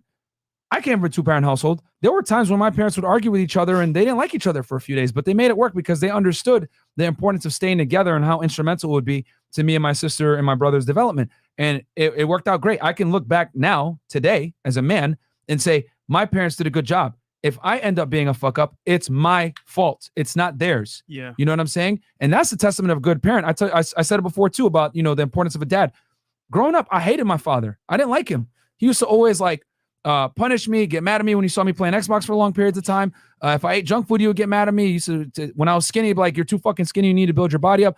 He always used to challenge me. And I used to get mad. Like when he was home on Sundays, I'd be pissed. I'm like, damn, this nigga's home. Fuck, but now 31 years old, I'm able to appreciate that. And I always say, typically, the more you hate your dad as a kid, the better of a father he more than likely is if he was giving you criticisms for your own benefit. So, and now me and my dad are friends. I call him and we talk. He helps me with my real estate stuff. We're about to close on a deal this week. Yeah. But I have a newfound level of respect for my father that is tremendous. And I think if my mom decided, let me just leave this guy, and broke up the family, I wouldn't have that appreciation that I have for him now. So for all the guys out there that are single fathers, or for any ladies that are watching that are single mothers, try to make it work with the kid's dad, man. Damn. Yeah. Like put your own happiness aside and understand that the statistics show, facts, not feelings, a 2-parent household is instrumental to you bringing up a child that is going to be a productive member of society. And to be honest,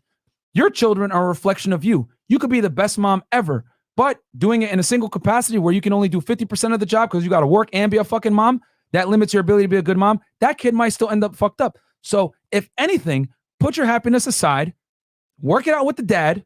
Hell, even if you guys got to move into with each other and figure something out, I think the child's optimal development overrides your fucking happiness. Strong marriages create strong children. Bam. There you go. Yep. Okay. Okay. Did we read this one? No. Matasuki, $10. Here's some support for that epic Frank Castle rant. Get off your butts, fellas. Yeah, man. Guys, we don't get the privilege of being crybabies and having that victim mindset. Women can do that. You can't. Zayuna Hemdel.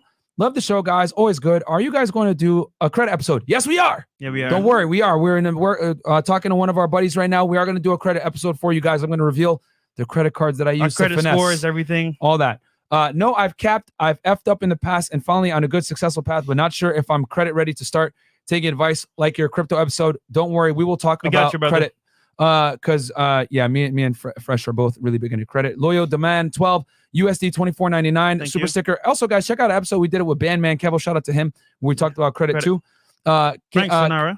Where's the Columbine shooters raised by single mothers? Yeah, true. Yep. Dij Osorio, $50. I'm Colombian originally. These Tradcons thinking they're going to find a unicorn wifey in Colombia crack me up. Hilarious. Colombian girls on average start getting the body counts in middle school.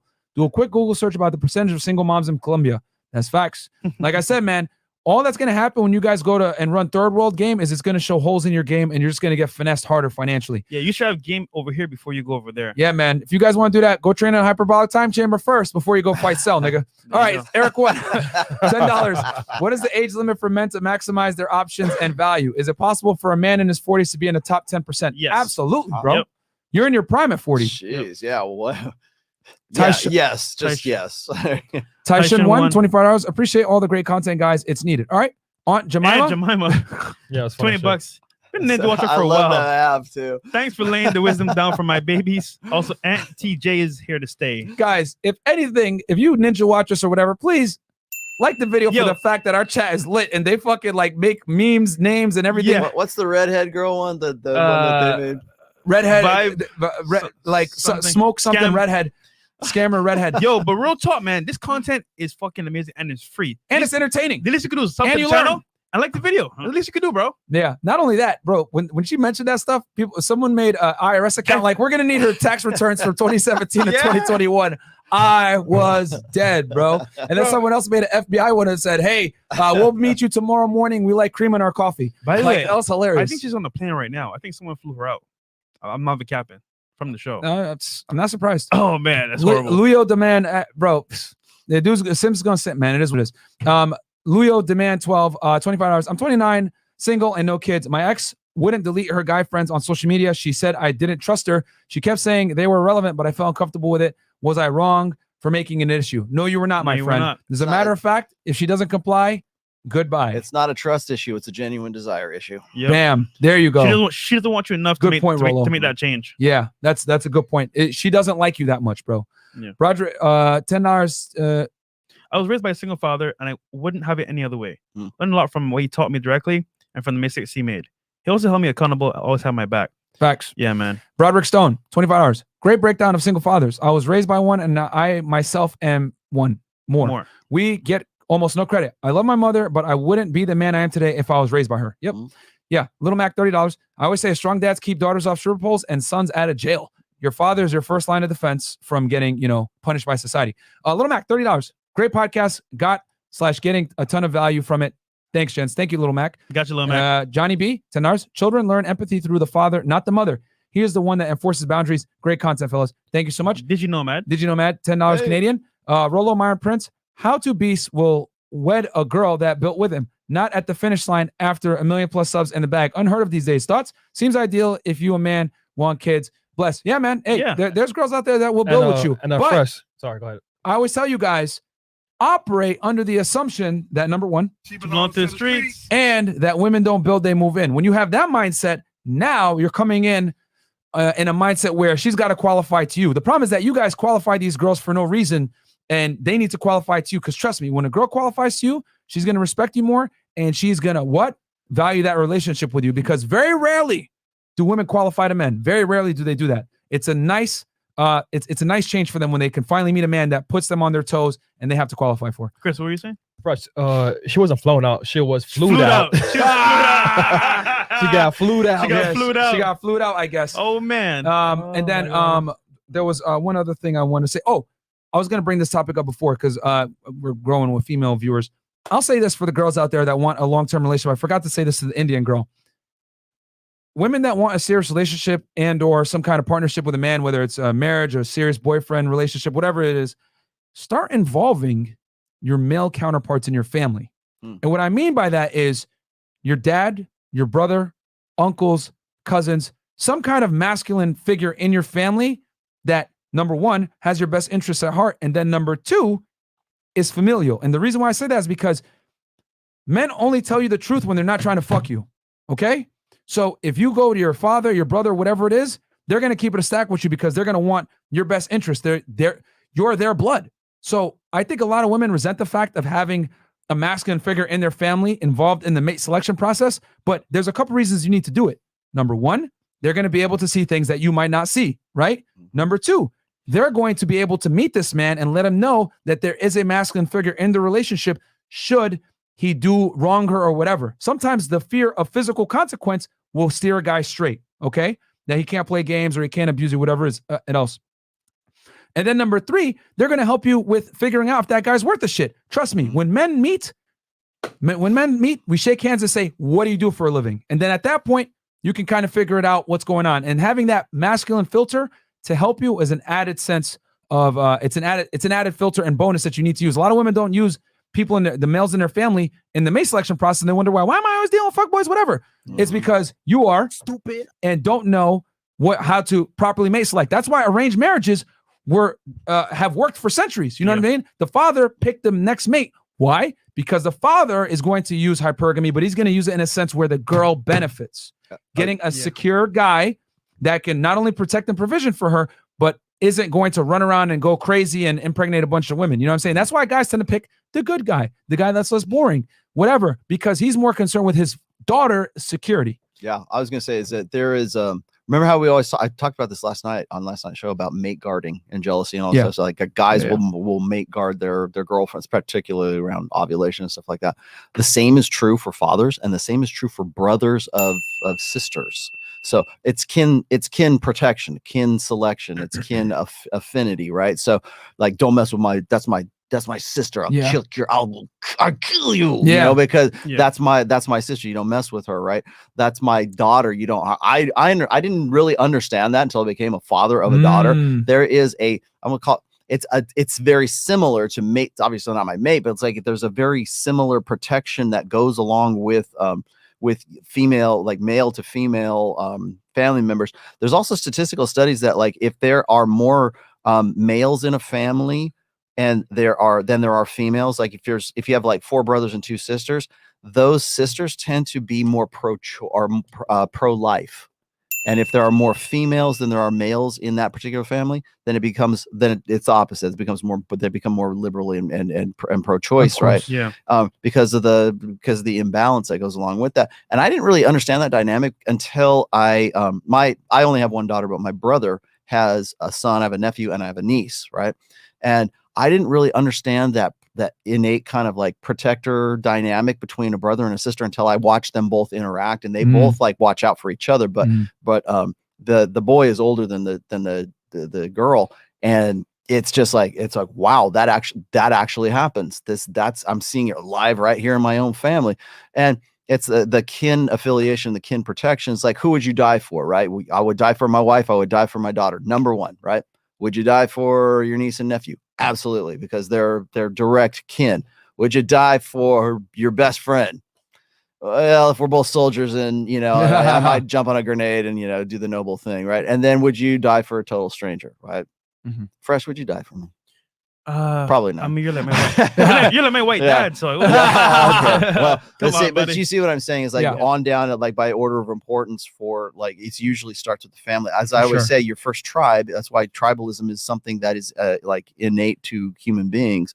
Is your first tribe is your family, and that's part of that. And so like when I'm a father of a daughter. So when I see who she's dating and everything else, if she that's one of the reasons why we had like rituals and formalities for like why the suitor, the groom would go and ask permission from the bride's father for permission to marry her, like traditionally speaking wise. Now, of course, we're better than that. We've evolved past that because it's feminism and got the gynocentric social order.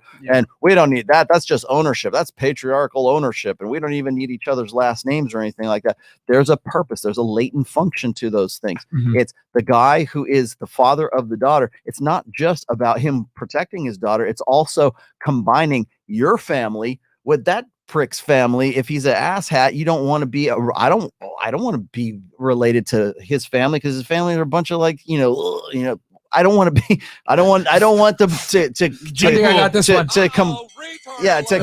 I don't want to combine my family with a suboptimal pairing with my wife or my daughter. But if the guy is on his game, he's a high value guy, he's got potential, he's he looks like he's going someplace and he comes from a good family that's still intact, then I might be, that looks good. I would want to join my family with that one because you're combining families at that point. And it's been that way for a long time.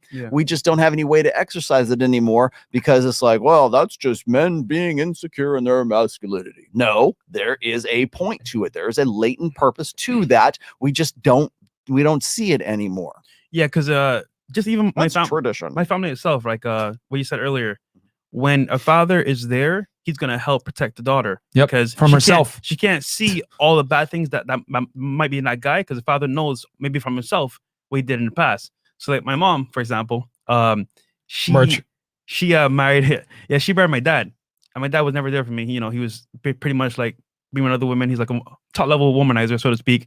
And my granddad said, hey, like, I see this guy as a threat to the family because he's not providing any value at all. He's here to take. And he's like, yo, if you stay with this guy, I'm gonna cut you off from the family. And she had to make a choice. Either you stay with the family or you choose him. Now, thank God she chose him because I'm here. but at the same time, that was on her mind. So in the back of her head, she knew that if, this would never be really long term because once again, she didn't have family support at that point and he wasn't providing. So what happened was, things happened over time. They didn't meet eye to eye and they broke up. Obviously, my granddad took her back because obviously, that's his daughter. But at the same time, it's like he knew from the very beginning that he was never a good option for his daughter. And I'm saying that to say, when you have a situation where you involve the father or the male into the family matters of relationships, they can tell you off rip, hey, you know what? He may not be a good option because A, B, Z, D, because he knows off rip what guys should be. And if you're leader of a household, you know what you want to be into your family. So I just feel like at some point, if you're a woman, have your father or your brother, hey, you know what? This guy I'm dating here, what do you think about him? and they're gonna keep it real. So that way you know, okay, you know what? At least I know going forward what he's like, rather than guessing, oh, he's the one for me, blah blah blah. At least you know now from your family what it really is. I'd say, going back to what Rollo was saying, he made a great point about female sexual selection and how they're going to fight tooth and nail to have that. We've overcorrected that to the point where women don't even want to get their father and or male family members' input in their own relationship, and would risk making severe mistakes, such as maybe having a child with a guy that isn't equipped to be a good father or whatever it is, for the benefit of liberation, right? So I'll say this as well, because you mentioned, and I here's another reason too, because I was thinking about this pretty deep a couple weeks ago, and I'm glad you brought this up, Rollo. You said you never felt that feeling until you had a daughter. And I'll say this: if you ask any man on a balance of probabilities, if you had a choice of what kid do you want, what would you want? Most guys would say, I want a son. Boy. Right? Most guys, why? But I had a deep dive and I thought about this, right? So let's go into the mind of Myron real quick, just all right. So I'm sitting in bed late at night, because I always think of topics and stuff like that. I'm thinking, why do guys resent having a daughter so much? And then it hit me. The reason why most guys would elect to have a son over a daughter is because they know deep down, just like Rollo says, women are far more vulnerable. And since they're more vulnerable, your responsibility goes up with their vulnerability. And when they get hurt, it's your failure. It's your You're failure. the one who should have been there to protect her. And I'll go a step further. Your daughter being in danger is going to cause a sort of visceral rage and need for violence and or some type of retribution that will probably put you in some kind of compromising situation that will jeopardize your freedom, your life, or your liberty. And many men will gladly and happily cross that line if their daughter is brought into any kind of peril at the hands of another man. The movie Taken, want to know why it's so popular? Because it plays to that. You know what I'm saying? When he says, when I find you, I'm going to kill you, and he doesn't even know who the hell the other guy is on the other line, he doesn't know what kind of danger he's getting into, that speaks volumes as to what a man will do, a father more importantly, for his daughter. And I think a big reason why guys don't want to have daughters is because no man really wants to have to unleash that demon out one day where they're out here running around with 20 shotguns, and a Punisher shirt on, and chasing, killing motherfuckers. I have mine too. I should have brought it today. You know what I'm saying? Killing motherfuckers that might have wronged their daughter. So that visceral rage is something that I think guys are in the back of their lizard brain scared to have to manifest for protecting their daughter. But it's there, because I don't think anything can drive rage like that. You know what I'm saying? And so also, having another man impregnate your daughter, that's a bump. Exactly. That by itself is because that's gonna incite that rage. That's what I'm saying. Like, that rage is gonna come out where you might kill this guy and lose your freedom to protect your daughter's honor. You know what I'm saying? That's evolutionary psychology 101 right there. Is the and what's funny is I think it was Marty Hazelton who did this. There's studies about how when a daughter is in like the ovulatory cycle, when you talk about the menstrual cycle and the ovulation sites, and when that young woman, when she's menstruating, when she gets into the ovulation cycle, she will try to actively avoid her father. Right. And during those times, and she will actively, she'll stop. That was one aspect of it. The other aspect is like they become non-communicative with their fathers when they're in that with the proliferative phase of the menstrual cycle. And of course the follow-up is, well, she's trying to avoid that protection so that she can get with the guy that she thinks she's gonna. There you go. Because she knows best, right? Yeah. And also because on some level of consciousness, she knows that if dad's still around, he's going to be the one who's going to go and try to beat the living crap out of this guy because he's trying to get with his daughter, right? And why is that? Because that guy is interested in keeping. It's not like a purity thing or a religious thing. It's an evolutionary thing. It's like, I don't want anybody. I want to, like, for guys, anyways. I don't want that guy's genetic legacy to be part of my genetic legacy, because a baby is, well, certainly in our ancestral past, a baby was for life. So yeah, that's why you want to know why ejaculate and evacuate is a thing. You want to know why guys get a hard on at the wind blows and they get they see a hot chick and it's like, get in, get out, and get done. Because in our ancestral past, if that guy didn't get like two pump chump, if he wasn't a two pump chump and he get in, get out, dad could be along and he might kill you. He might beat you to a bloody pulp, or the brothers might come and beat you to a bloody pulp as well, because that's that's tribalism. That's genetic. That's kin affiliation is what that ends up being. And so like women, like girls will avoid their fathers and everything like that. And then also men pick up on those cues. Like when we're talking about, was it mate guarding cues? When a woman is in her ovulatory phase, that's when guys who are paired with that become very possessive and very protective. Like, you ain't going on no girls' night out. Take that red dress off, bitch. You're mine. That kind of thing. Well, the same thing applies to brothers and to fathers as well. So they become more protective when they see those cues, when they hear that, like they get, again, it's the lizard brain instinctual side of things, where they see those, the signs, you know, the gut check is like, oh no, that dude's around here somewhere. Rollo, you know the worst part though is when you're a father, right? And I see this all the time. You're a father, and your daughter, you keep her inside, you keep her shut because you don't want her outside, you know, messing around in the streets, whatever. Oh shit. A guy sneaks in. You feel me? Does this thing, maybe in the car, maybe in a room. You don't know. 9 months later, she got a baby. The guy's a deadbeat, never around. And now you're cooked with another man's kid, and you didn't even do it. Yeah. Boom. That's another good point too. Boom. I'm like, what you're on the hook as the father too. Yeah, you got to take care of that kid. Yeah, because she's broke. Yeah. So now you got a kid that you didn't even smash a chick for. That's I didn't even think about that. Yeah, that's another fucking scary. That's another reason why the dads are so. The dads are almost always more focused on the beta buck side of hypergamy. Bro, I don't want no daughter, bro. Yeah, fuck that shit. And by the way, we just hit 10K on Twitch followers. Hey! So double. Shout out to all my church niggas in the chat, man. Yeah, man. Gang, the mods. All right, let's hit these super chats real quick. Okay, we got our R6P tip. Just because if I fuck with y'all, like it up, guys. It's free. Thank you so much, Thank man. you, brother. Okay, DJ, $10. I can't find good women to marry, and I don't want crazy women who will scream on my kids, etc. So, been thinking about find/pray surrogate mother for my kid and raise myself. We covered that already, bro. Is this a good idea?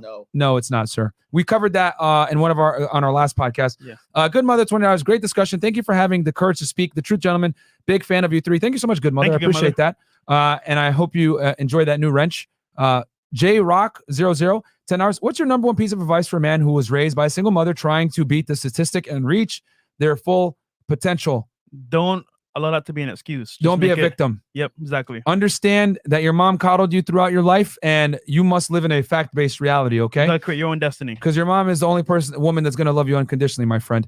Italian Stallion 1399. Would the same go for mothers and sisters vetting men's girlfriends to see if they fit the family? Yes, it is, but women aren't necessarily as prone to commit acts of violence to protect it. Yeah. You know what I'm saying? Like, your mom is going to educate you and stop you from doing certain things, but she ain't going to run around and stab a chick if she wrongs you. Like, well, she might, but my mom told me don't marry that single mom. I still did it. Yeah, it's my mom. Yeah, but you know what I'm saying? They're not going to be as likely. They're going to tell you don't do it, whatever it may be. Yeah, but and for those that say, Myron, who hurt you? Nobody hurt me, guys. My mom is the one that actually told me to think like this. It was just Rollo's books that finally connected the dots for me. Yep. 1499, officially lost $15. I'm in my early 20s and don't plan to marry until my mid 30s. I want to live a traditional lifestyle.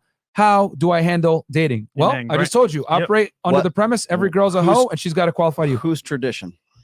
Whose tradition are we even talking about? I want to live a traditional lifestyle. Well, where do you live? I think he means a white picket fence. He probably wants a white picket fence. American dream is what I'm thinking. Patrick Horton, $100. That's gonna be tough. Thought about doing a high value corporate guy how-to episode? I'm a vice president making $400K a year. Would be cool to see you guys feature professionals in that space, showing young bucks another avenue to become high value.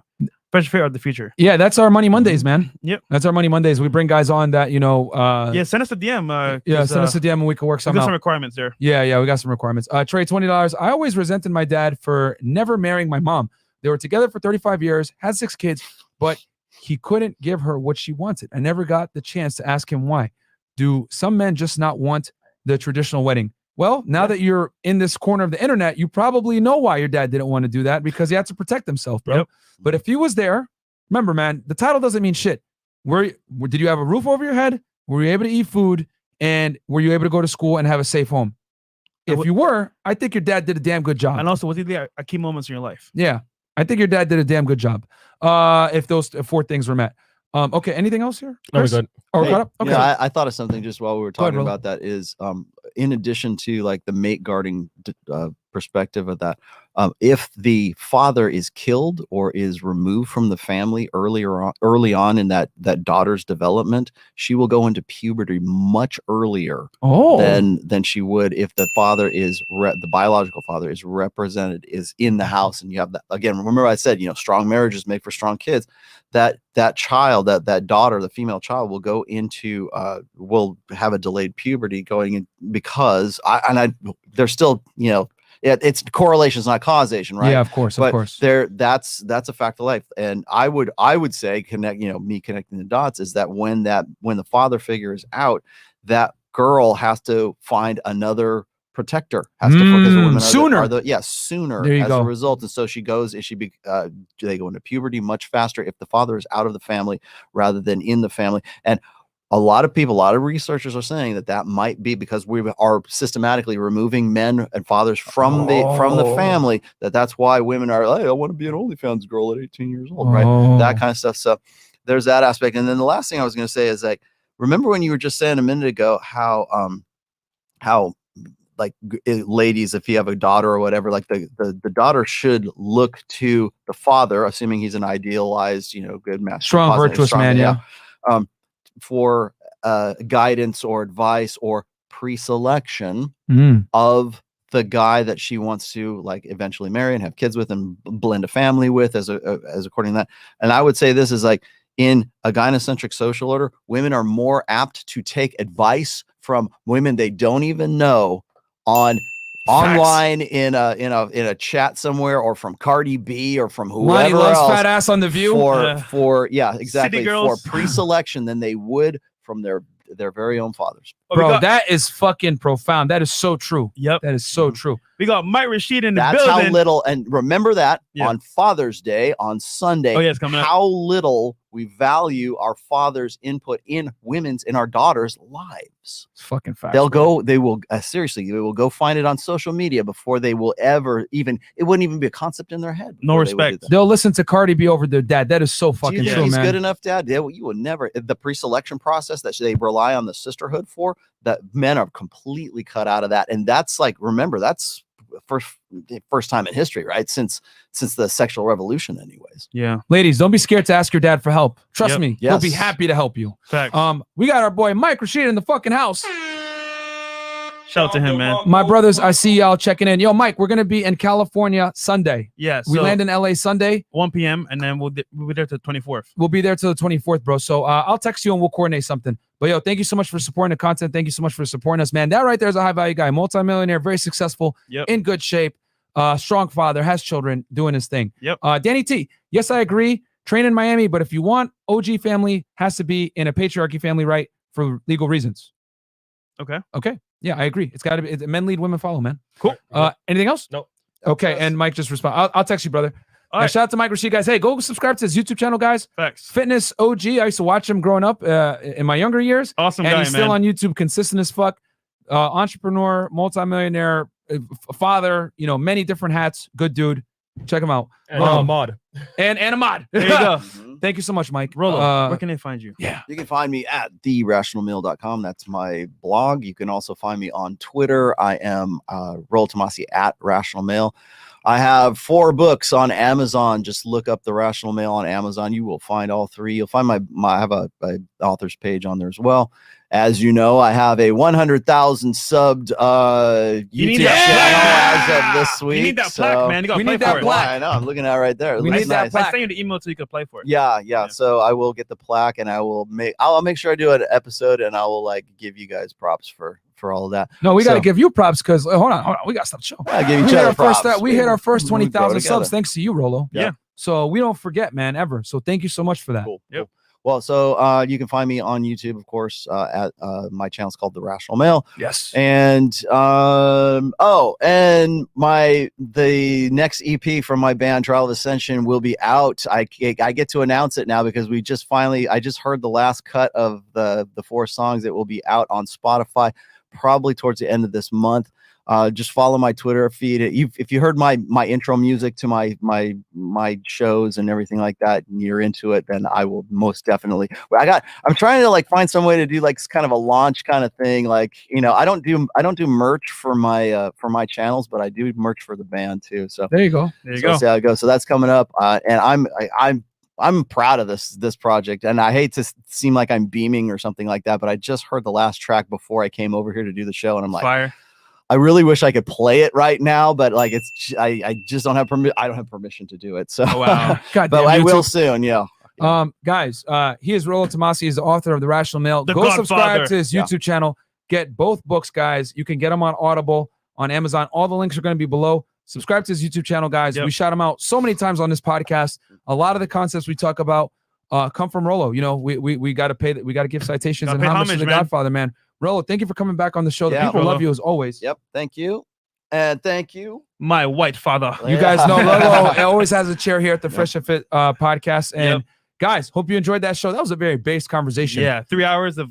I can't wait for the clips. I can't wait for the clips. Absolutely. And guys, before we end the broadcast, please hit that like button, because we talked about a lot of concepts that, you know, the women are probably going to try to suppress an algorithm with. It's up to the channel too. We didn't want to stop the show. By the way, we got a 4.2K watching and 4.2K likes. Whoa! There you go. Whoa! Thank you. That's awesome, man. Thank you, guys. That's good engagement. All right, man. We'll catch you guys tomorrow for a late night show. Yeah, tomorrow. And peace. Peace.